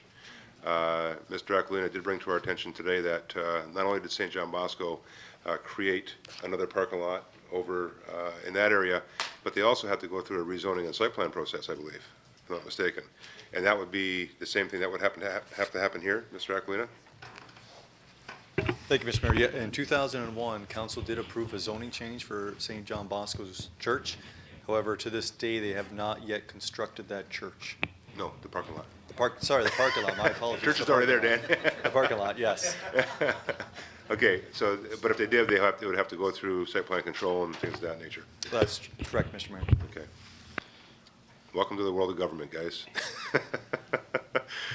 Okay, so with that, let's hope that we can come up with some solutions to that, especially those folks that come from out of town don't have the same thing, same problem with. I'll get a hold of Deacon Bill as well as Father Brian to give them that option to come to the next meeting, and as well let them have the opportunity to hopefully come back with some solutions. So with that, are there any questions or comments further, members? All those in favor? Opposed? That will be carried. Thank you. And thank you for your time this evening as well. Appreciate it. Members, we're now going to move on to, okay, see, I see some other folks here for some other reasons too, so I'm going to leave that one alone for now. That's for that, okay. Let's go to number 1, Councillor Steele. Thank you, Your Worship. I'll move Department of Planning and Development Report number 2013-61, subject public meeting for the proposed building permit fee structure. That the report number 201361, public meeting for the proposed building permit fee structure, be received for information. Thank you, Councillor. Do I have a seconder to that, please? Councillor Danch. Before I go to questions or comments, I'm going to introduce to those members of the public, I'm sure the development community knows who this gentleman is, but to others and to those in the gallery, Mr. Lyle Merritt. Lyle's our building inspector. He's a nice building inspector. But I'm going to introduce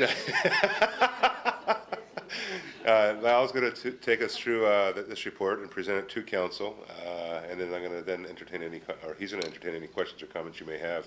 So Lyle, with that, welcome. If you want to press the button, you're live, and the floor is yours. Thank you, Mr. Mayor. You'll have to excuse my appearance. I told my grandson that I wouldn't shave until Boston lost. So, to my wife's delight, it's coming off Friday morning at the very latest. And I wrote a nice long introductory letter, but after Councillor Bodner's comments about wanting to get home early, I've shortened it immensely. And I'll just speak to some of the highlights of this report. The goal of this report is to achieve a balanced budget. Over the past 4 years, we've not had that. And I think with this implemented, we can achieve that. Some of the highlights are green energy projects, which was never addressed properly before. Attached garages were not charged a fee. Detached garages were, but if your garage was attached to the house, there was no fee for the square footage of that attached garage. Also, finished basements. There was no fees collected for finished basements in houses. So with that said, and a 5% increase, I do believe we can reach a balanced budget. And if you have any comments? Thank you, Lau. Members of council, any questions or comments? Councillor Danch and Councillor Elliott. I sold a couple 2x4s in my day. Is it not true that a new home has to have the basement studded, insulated, and vapor barriered? So is that not a finished basement at that time, according to code? Mr. Mayor? But it can be done on the outside. Through you, Mr. Mayor, it can be done on the outside. You can have insulated walls as part of the basement structure, so there is no real absolute you shall stud it and finish it. You can have an unfinished basement, no problem. It's something that you can do. Councillor? Yeah. That's fine. Okay, Councillor Elliott? Thank you, Mayor. In the report, it says that Building Department has taken steps to reduce costs in legal fees and contract services, and with these measures, along with a modest fee increase, our goal can be reached if Building Department activity remains at current levels. How much are we saving in the reduction on the cost side, the legal fees and contract services? Do you have any idea on an annual basis what those savings are? With contract services, I've implemented a reciprocal agreement with Wainfleet. So the Wainfleet building inspector covers here while I cover Wainfleet. It takes me out of this office sometimes, but in my opinion, it's worth it. And that has resulted in a savings of probably $5,000 a year. Councillor? Thank you, sorry. It says that that you think that we'll meet, I guess, a perfect world in revenue and expenses. With this increase, I can't see us getting to cover the total cost of cost recovery. Do you see us getting there with this increase, or does that seem to be the direction we're going over the next 5-10 years with several more increases before we close the gap and we get to complete cost recovery? Mr. Mayor? Through you, Mr. Mayor, I do believe we can reach that goal in 2014, simply because of the wording in the bylaw change to collect fees that we never collected before. Some of the designated structures, we had a set fee of, I think it was $200, and that can be better reflected through construction value. So you could have $1 million project. If it was a designated structure, we only collected a modest fee of $200. So I do believe we can reach a balanced budget in 2014. Thank you. Councillor? That's great to hear. Because I guess when you take a look at it, you see that the expense side has basically remained static from 2010 to 2013, and we've always seemed to be, we net out $50,000, $60,000 less on the revenue side. I hate to see us pushing all the costs back on residents for building fees and permit fees if we don't try to control our cost. If we're not working on the cost side of things and we just say, well, costs are increasing and we're just going to hit the taxpayer again and they're going to pay more, how do we fare with our fee structure with these increases on an average compared to across the rest of the region? Through you, Mr. Mayor, I do have some of those figures here. We are in the lower amounts collected. However, the municipalities that are lower than us do greater volume. So their department is able to operate with, in effect, a surplus. And if we ever get to that surplus amount, then we can think about keeping our fees lower. But right now, I'm just trying to get the direct costs covered. I don't know if you want to know some of the comparators, but these are all of the comparators in the Niagara region, and I think there's only 3 that are lower than us. Councillor?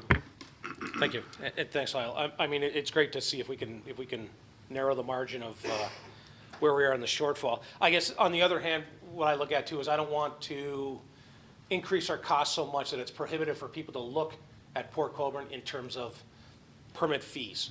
If I'm going to build a house here, or am I going to build a house somewhere else, what are the incidental fees that are going to be on top of the construction of the home?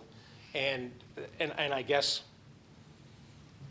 for my business, I take a look at new home construction as well, and want to know, why does it seem that we lag behind maybe some other municipalities in new home starts? And I'd hate to see us have to continually increase the fees and be at the top of the list, and maybe that's a prohibitive cost to some people when they're taking a look at where they want to build. I'd like to know that, yeah, we're going to shrink the difference between what revenue is and what operating is, and get it down to 0 so that there's no subsidy. And I guess if through a slight increase, we can meet that perfect balance and not put us out of balance in comparison to what other municipalities are charging. So I'm glad to see that we're keeping the costs under control, and it's nice to see that we're not going to price ourselves out of business, so to say. Thank you, Councillor. Councillor Kenny, go ahead. Thank you, Mr. Mayor, through you to Lyle. In the report, it tells us about work without permit, and you said that this is not, permitted. It's an offense under the Act. However, it doesn't say if there is a fine for work that's done without a permit, because both Councillor Elliott and Councillor Steele sit with me on Committee of Adjustment, and many times where a property will come up that needs a variance, and we go, and it's built. And I go back, I call them and I say, I thought he was building it, and that they've already built it, and they got caught, so now they have to come for the variance. But what I never ever found out is do they get fined because they built without a permit, or are they just said, don't do that again, and slap on the hand? That's what I meant to know. Thank you. Mr. Merritt? Through you, Mr. Mayor. Yeah, there's a couple of options here. The fee charged for building without a permit, when we have someone that does that, there is an additional administration charge. That is what we collect as far as building without a permit. We still have the option, even though we collect that, we still have the option to pursue legal action and pursue a fine. Sometimes the fine does not recover the costs to go to court. So we accept the fact that, okay, we have collected an administration charge, they've got their permit, do we need to go to court every time? And that is an individual decision that has to be made on individual properties and individual cases. Okay. Further questions or comments, members? With none, Mr. Merritt, thank you. Appreciate it.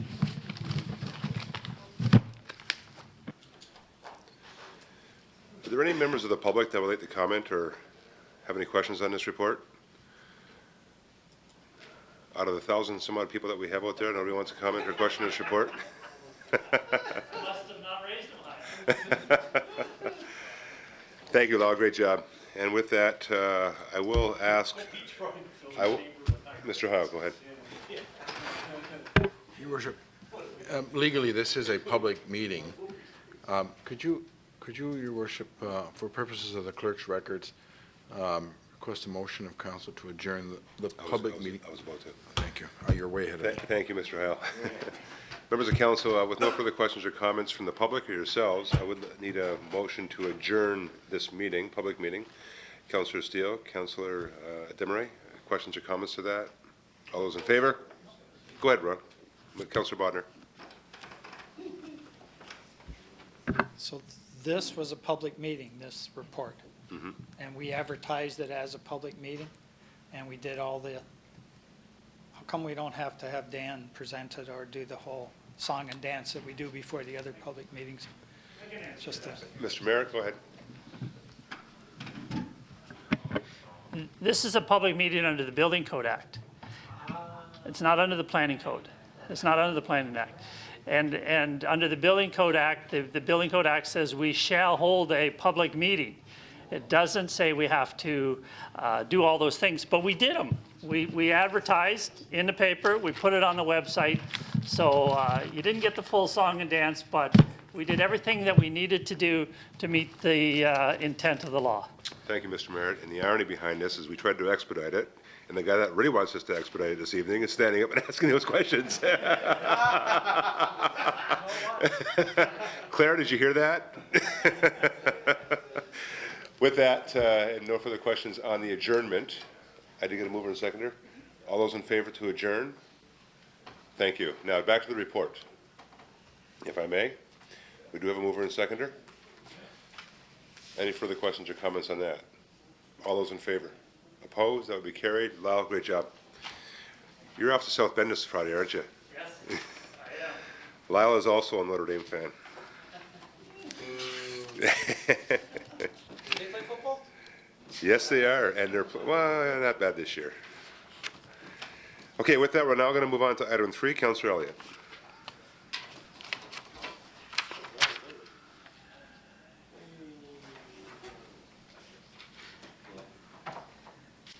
Department of Engineering and Operations Engineering Division Report number 2013-33, subject information report, skate and BMX park financial overview. Number seconder to that, please.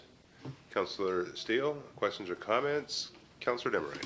I'm sorry, Councillor Elliott. And then Councillor Desmarais. You had your hand up too? No? It's Councillor Elliott, you're up. That's an insult to Councillor Desmarais. Go ahead, Councillor. Just a couple of questions towards Mr. Sinez. The budgeted cost for the total skate park, 861, says we debentured that.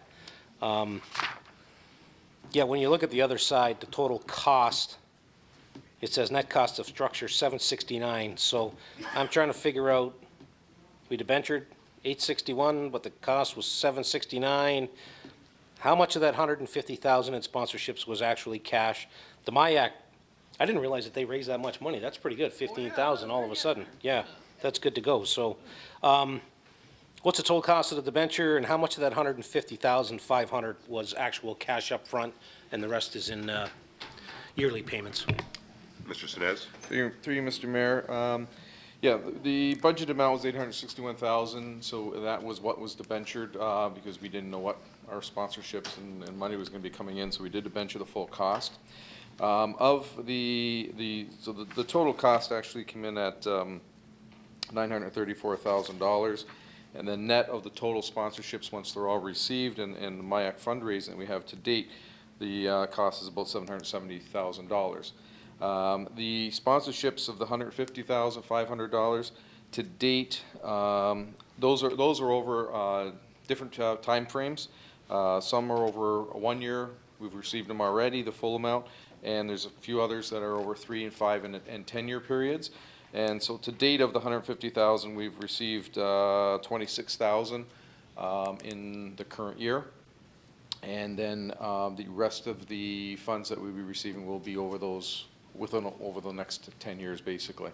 So any of the funds that we do receive over the next number of years, that will in budget time we'll be netting those out to the debenture cost, which would then lower the debenture cost in the future. Thank you, Mr. Sinez. Councillor.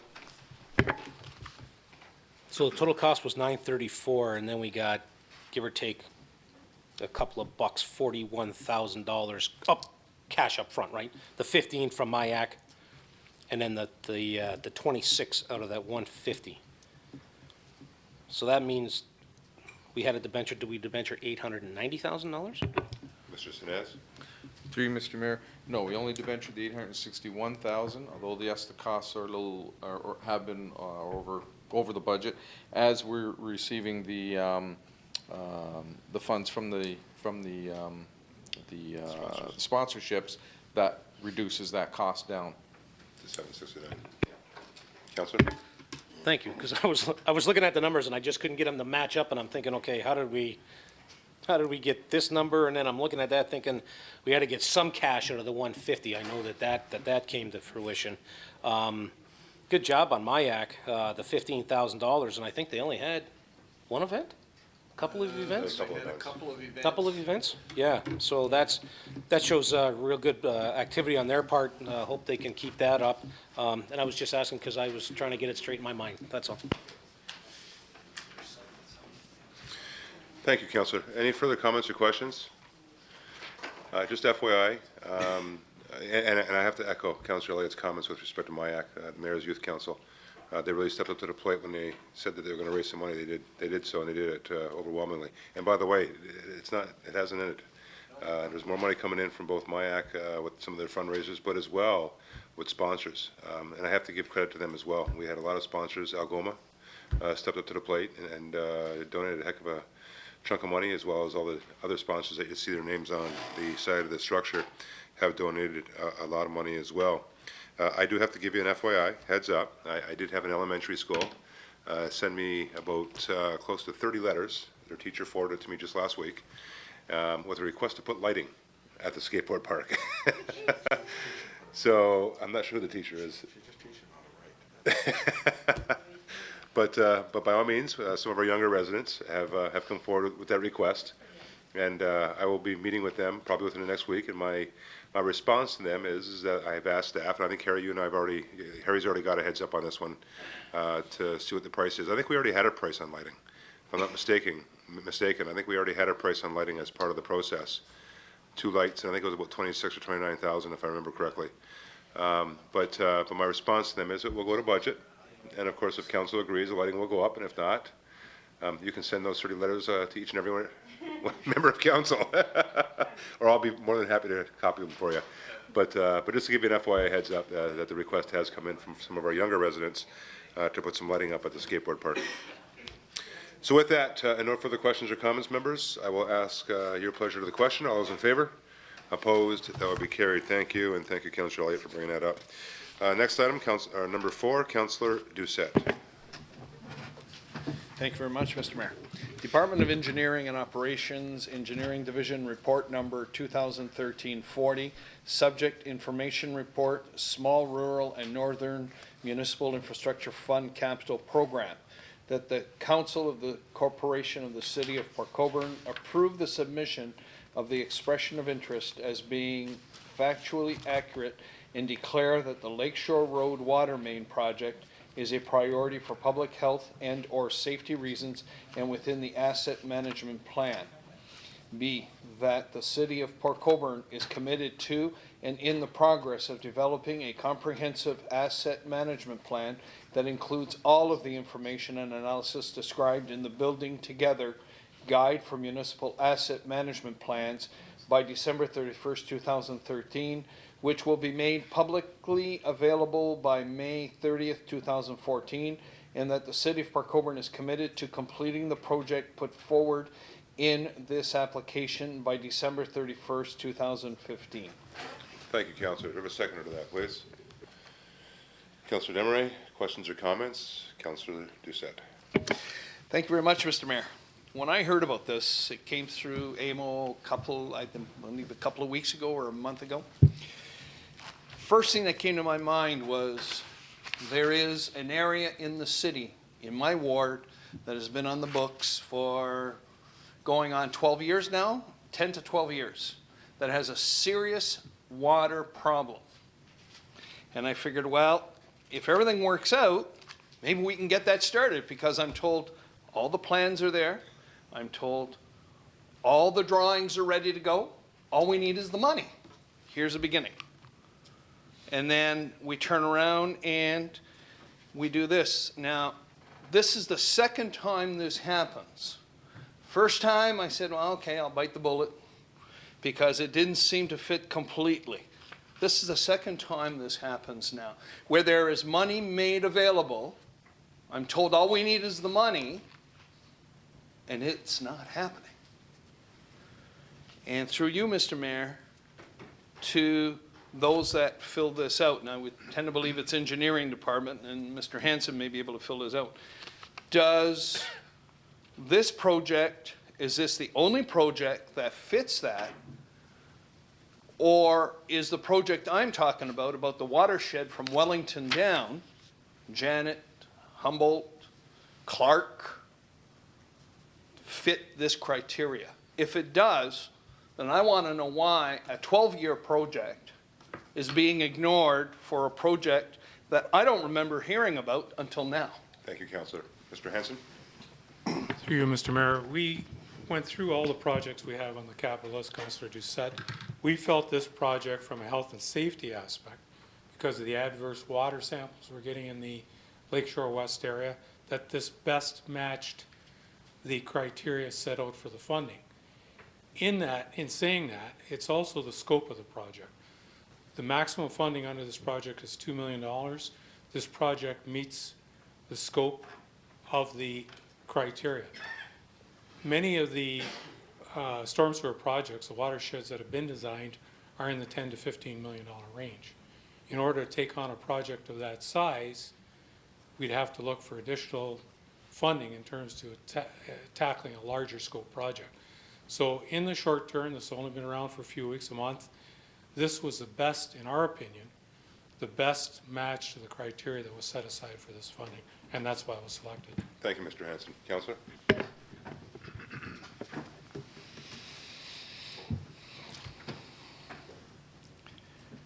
I have to take some type of exception to the fact that we have not, or we can't do a piece of that watershed.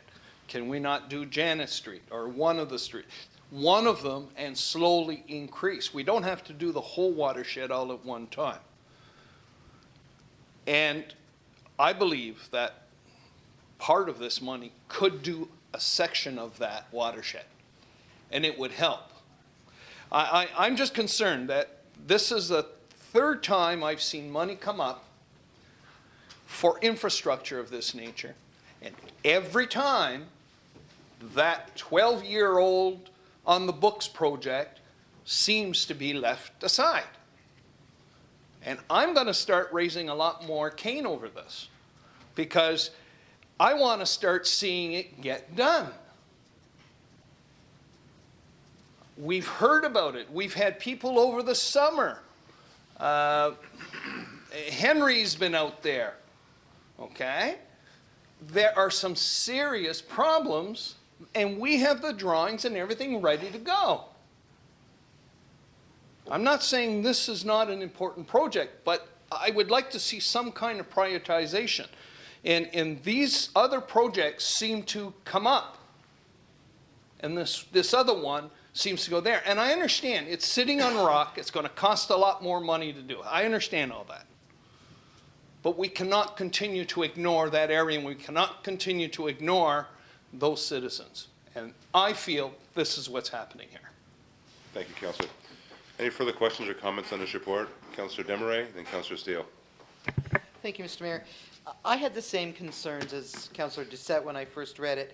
I do understand when we're talking about drinking water that is a priority, no question about it. But I would also like to see this Central Park drains. I think that's the name of the drainage area that we're talking about. I would like to see that broken up into pieces that may be doable under future funding opportunities that come forward, so that we can't get something done, because these people have waited long enough. And I do understand, though, in this case, drinking water is a priority. But please do break that up. Thank you. Councillor Steele and Councillor Butters. Thank you, Your Worship. Like my fellow Councillor Doucette, I'm going to be pretty parochial on this, due to the fact that, as Councillor Desmarais said, it's drinking water. He's talking about stormwater. He's talking about a $15 million project that we have spoken around this table. If you want to get it on the table, Councillor Doucette, then I would make the presentation at budget, to come forward, that we put money aside. The problem here is that there's no money, and to piecemeal that project, I think we've gone through this in the past. I don't think that staff's recommendation is to piecemeal that whole watershed, because it all drains together. So I think you've almost got to do the whole thing to get your best bang for your buck than still having areas that are still going to flood. You know, to do one section may be fine, but I know with staff in the past, I'm pretty sure they said the whole thing should be done due to the fact there's other work that may have to be done at the same time. But I do take exception. Let's go back to the Colborne Street watershed. We spent millions and millions of dollars on that. I was one of the first people to say I agree with it because it was worst first. We spent a lot of money in your ward at that time, Councillor, so if you're going to get parochial, let's talk about some money that's been spent. We're talking about $2 million here that's going to be spent in Ward 1 because of drinking water. If it was Ward 2 or Ward 3, I'd stand up and say the same thing. We all know what happened from the Walkerton inquiry and what we have to do. You know, our water department, we've had to expand at a cost to our taxpayer because we're mandated. We're talking drinking water, which we're mandated to look after. We are the board of directors of a corporation that runs water. God help us somebody gets sick, because you and you and you and you, this gentleman, myself, and the three ladies to my right are on the hook for it. We had a presentation. B and I sat in that committee. We are on the hook for it. I'll forego a little stormwater for a few years, but I will never support not doing drinking water when staff have stood there and said, this is the project that fits, and it fits well because it's drinking water. So I can't support that. But I do ask you to bring forward at budget time, because I'd be interested on what plan you have to come up with all that money, because it is a lot of money. If there's programs that come available, I'll be right behind you saying, yeah, let's go. But to get a pittance out of the province on this for $15 million, and we got to take the hook for the rest, I'm going for the drinking water first. That's something that we can afford. Thank you, Councillor. Councillor Butters? Thank you, Mr. Mayor. Through you to staff, is it accurate that the price tag is in the realm of $15 million for the Wellington Street, Janet Clark area? Thank you, Councillor. Question Mr. Hanson? I believe the last estimate, through you, Mr. Mayor, to Councillor Butters, I believe the last estimate was in the $10 to $12 million range. That's correct. Okay, thank you. And my second question is, are there any issues to do with drinking water in the Ward 2 area that we just talked about? Mr. Hanson? Not that I'm aware of. Through you, Mr. Mayor, not that I'm aware of. Okay, thank you. That's my... Thank you. Further questions or comments, members? Councillor Elliott. Thank you, Mayor. And I'll just echo what Bill said too, is that when it's safe drinking water, we're personally liable. And that's what really makes you stand up, take notice. Also, on the other side of it, the firefighting with the low pressure. I mean, you know, you'd hate for the fire department to show up, start putting your fire out, and all of a sudden the water runs out and your house burns down and you go, why? Well, we saved the $2 million and spent it somewhere else. I don't want to get an argument over that. I noticed you kind of were leaning when Councillor Steele was talking about the price tag for the entire problem over on the east side. Is it something that can be piecemealed together, or is it something that needs to be done all in one? And I'd ask for your comments on that. Thank you, Councillor Elliott. Mr. Hanson? Through you, Mr. Mayor. The other point I wanted to make to partially answer Councillor Elliott's concerns is that just a reminder to Council that we're doing our Storm Sewer Master Plan study, which started earlier this year in 2013. That will bring together the design of the Clark Street area, the Steele Street area, Elm, and all those areas will be combined into the study to give Council a better picture of the overall needs of the municipality. The other thing that the Storm Sewer Master Plan study does is look at ways to fund the projects. Council will get not only a list of priorities for the storm sewers out of the master plan study, you'll also get ideas on some more innovative ways to try to fund it. Rather just put it on the levy. There's techniques that are being used down in the United States now and different places in Canada to fund these projects where there isn't a lot of money available. So rather than debate something like this at budget time, we're looking forward to bringing this report from the Storm Sewer Master Plan study to Council to give you a complete list of all the capital projects for the next 25 years and to find ways that Council will be able to fund these projects in the future. Thank you, Mr. Hanson. That's fine, Councillor. Councillor Elliott. That's fine? Oh, yeah, I'm good, yeah. Okay, Councillor Doucette? Thank you very much, Mr. Mayor. I think I've made my point. The watershed is a historical problem that has existed. Mr. Hansen just said he was going to come back with this report. When is this report coming back to us? Is it coming back to us in 5 years from now? Or is it coming back to us within the next year or so? And that's something that's also important. Okay? We need to know when it's coming back. And I understand the need to make the whole thing whole. I understand the drinking water issue. Okay? I understand all that. And I don't disagree with what Councillor Steele said and what Councillor Elliott is indicating. But what I wanted to make everyone understand is the fact that this has been on the books for over 12 years. It was on the books before I left, and it was on the books when I came back. Okay, and I understand it's going to cost a lot of money. And I know that you guys put a lot of money, this council, the city has put a lot of money into one area in Ward 2. But that doesn't mean you ignore the rest for 15, 20 years simply because of that. And I'm looking at trying to find a resolution, trying to find a plan so that when someone calls me up and says, when are we going to deal with this? I can say, look, we've got something on the books. This is what's going to happen. This is what we're looking for. This is right now I don't have that. Right now I don't have that. And every time there's a major storm, I get called. And I know that Councillor Desmarais gets called. And all we can say is, we're working on it. We've got the plans. Everything is done. The designs are done. But I can't tell you when it's going to happen. I should not have to be able to tell them, I can't tell you when. I should be able to give them some kind of an answer. And I just wanted to make the point this evening, looking at this kind of funding, that we need to make sure that we understand that the citizens out there and the citizens in those areas, and I know that that watershed's not the only one that we have to worry about in the city. But we have to be able to give them an answer. And right now, we can't give anybody an answer. And that's where I was coming from. Thank you, Councillor. Thank you. Further questions or comments, members? I have a few questions. Mr. Hansen, to you. With respect to time frame, Councillor Doucette asked about the time frame. What are we looking at in terms of this report coming back to Council? Mr. Mayor, the master plan study began in April of this year. It's about a one-year study. We're hoping to have something back to Council with a report probably in February or March this year. So with that, 2014, sorry. Thank you. So with that said, the second question with respect to phasing, is there an opportunity to phase that project with respect to Wellington, Humboldt, Clark, and Janet? With the design of storm sewers, they're all predicated on the fact that they operate by gravity, so the trunk storm sewers have to be built first. The initial trunk is in place in the Janet Street area.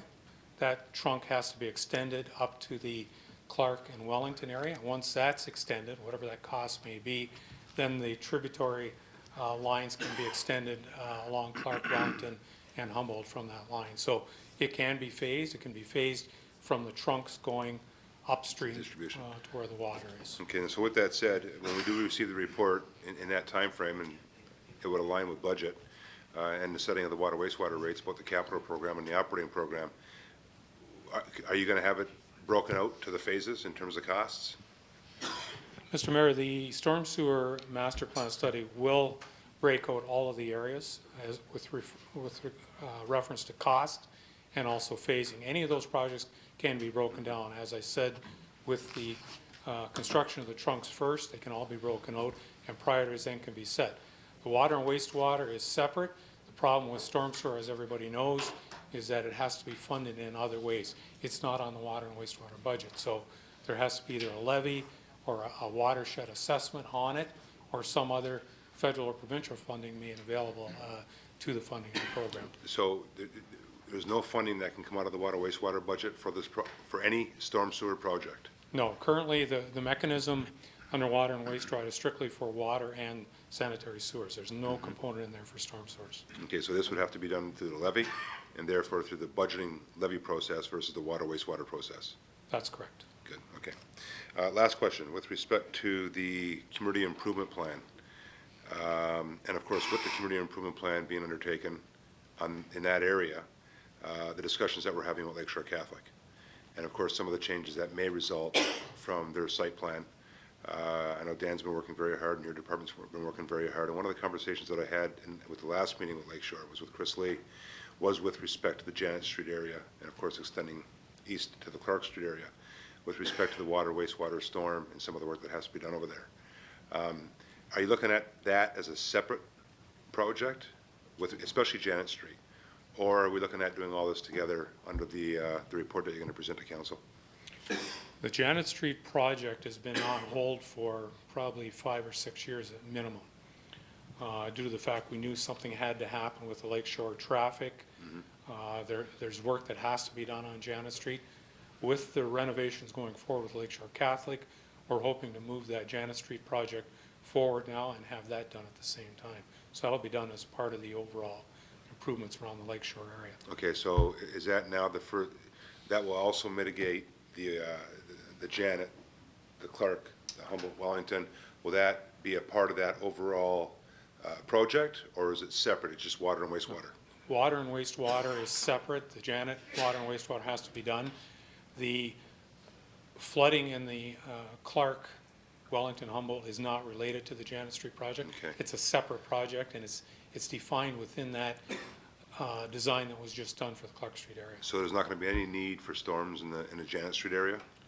Storms have to be extended from the Janet Street area, have to be extended easterly to Wellington Street. That's the trunk. And then the tributaries go east and, north and south along Wellington, Clark, and Humboldt from that trunk storm sewer. So the first stage is the extension of that trunk storm sewer from Clark easterly to Wellington Street. That's the first stage that has to be done. Okay, so there's no, what I'm getting at, Ron, is trying to align the project with the water wastewater on Janet with the Lakeshore project. So the water wastewater, and then of course the storms as a first phase. Defining it that way, there's no relationship to the two. That storm's already in place. Right. The storm that goes in the open channel beside the old Centennial Pool, the extension onto Janet Street up to Clark, that's already been built. Okay, so that's basically, in place. so basically Janet Street will be dealt with? Yes. With respect to water, wastewater, Separately. Storms, that's all dealt with? Yes. And then, of course, the next part then is to move into Clark, Humboldt, Wellington, For the and then they'll outlet into the Janet Street area? Yes. that's Gotcha. correct. Okay, good. Okay, thank you, Mr. Hanson. That's fine, Counselor? Council, any further questions or comments to this? With none, all those in favor? Opposed? That would be carried. Great job, guys. Okay, now we're going to move on to the remainder of this agenda.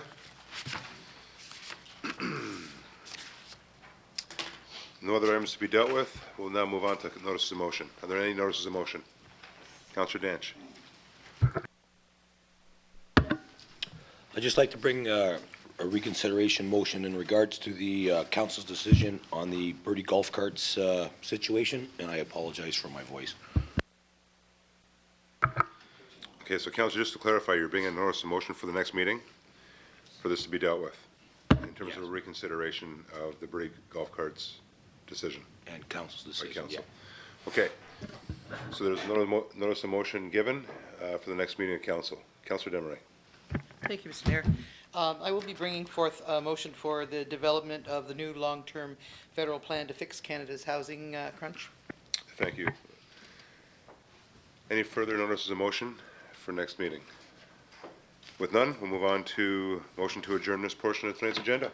Councillor Steele? I'm looking at Councillor Bodnar because I know he wants to put his hand up. He wants to go home. Ron, you can go home now, Ron. I have Councillor Bodnar as a seconder. All those in favor? Opposed? That'll be carried. Thank you. On behalf of Ron, I'll try to rush through this as fast as possible. Members of council will now open up our regular meeting of council agenda. And with that, I'll ask the clerk if she has any addendum items. Thank you, Mr. Mayor. None this evening. Motion to confirm the agenda. Thanks, Ash. Motion to confirm the agenda, Councillor Elliott, Councillor Butters. Questions or comments to that motion? All those in favor?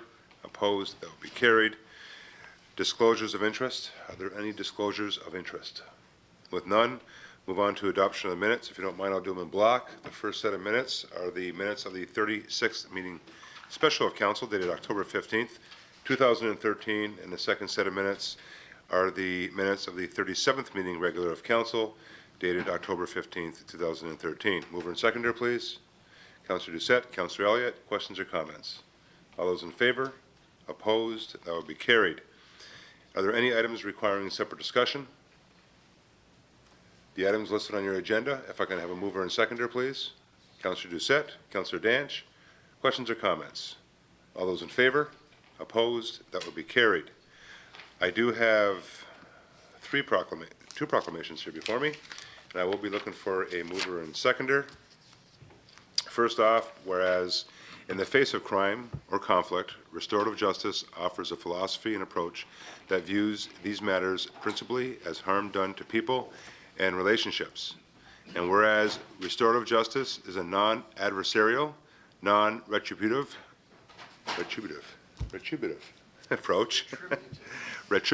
approach to justice that emphasizes healing in victims, accountability of offenders, and the involvement of citizens of creating healthier, safer communities. And whereas this year's theme of Restorative Justice Week is inspiring innovation, it is an opportunity to learn about restorative justice, educate and celebrate along with other communities across the country during this week. Now, therefore, I, Mayor Vincent Badaway, proclaim the week of November 17th to November 24th, 2013, as Restorative Justice Week here in the city of Port Colborne. Mover and seconder, please. Councillor Desmarais, Councillor Kenny. Questions or comments? All those in favor? Opposed? That will be carried. Second proclamation is that whereas in the city of Port Colborne and throughout the province of Ontario, 1 in 5 residents live with lung disease. And whereas lung disease is one of the most prevalent, deadly, and costly chronic diseases. And whereas the city of Port Colborne supports all measures designed to advance and protect the health of our citizens and of Ontarians. And whereas to increase awareness of lung cancer issues and to inform Ontarians about the importance of lung health, the Ontario Lung Association has designated the month of November Lung Month. Now, therefore, I, Mayor Vincent Badaway, proclaim November 2013 as Lung Month here in the city of Port Colborne. Mover and seconder, please. Councillor Bodner, Councillor Doucette. Questions or comments? All those in favor? Opposed? That will be carried. Thank you. I'll now move on to the minutes of boards, commissions, and committees. We have one set of minutes here from the Environmental Advisory Committee meeting of May 2013 and September 11th, 2013. Mover and seconder, please. Councillor Kenny, Councillor Doucette. Questions or comments? All those in favor? Opposed? That will be carried. Madam Clerk, notice of motion. Councillor Danch. Once again, I'd like to bring forward that reconsideration of the motion in regards to council's decision on the birdie golf carts. Thank you. Councillor Desmarais. Thank you. I'll be bringing forward a motion development of a new long-term federal plan to fix Canada's housing crunch. Thank you, Councillor. Madam Clerk, you're up. Introduction of the bylaws.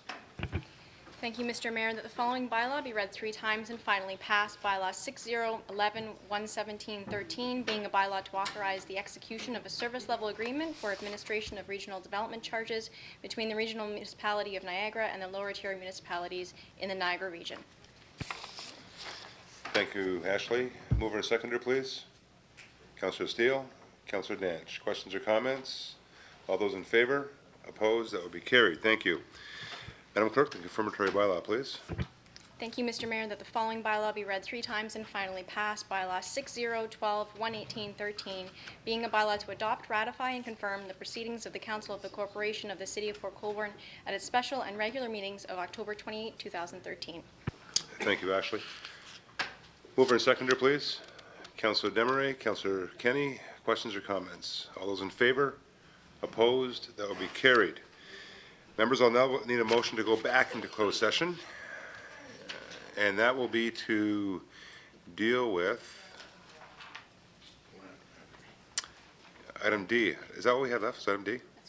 The memorandum from the Director of Planning and Development Services dated October 24, 2013, regarding the potential disposition of city-owned land pursuant to Municipal Act 2001, subsection 239, 2C, a proposed or pending acquisition of land by the municipality or local board. I will mover and seconder, please. Councillor Bodnar, Councillor Kenny. Are there any questions or comments? All those in favor? Opposed? That would be carried. Have a wonderful week.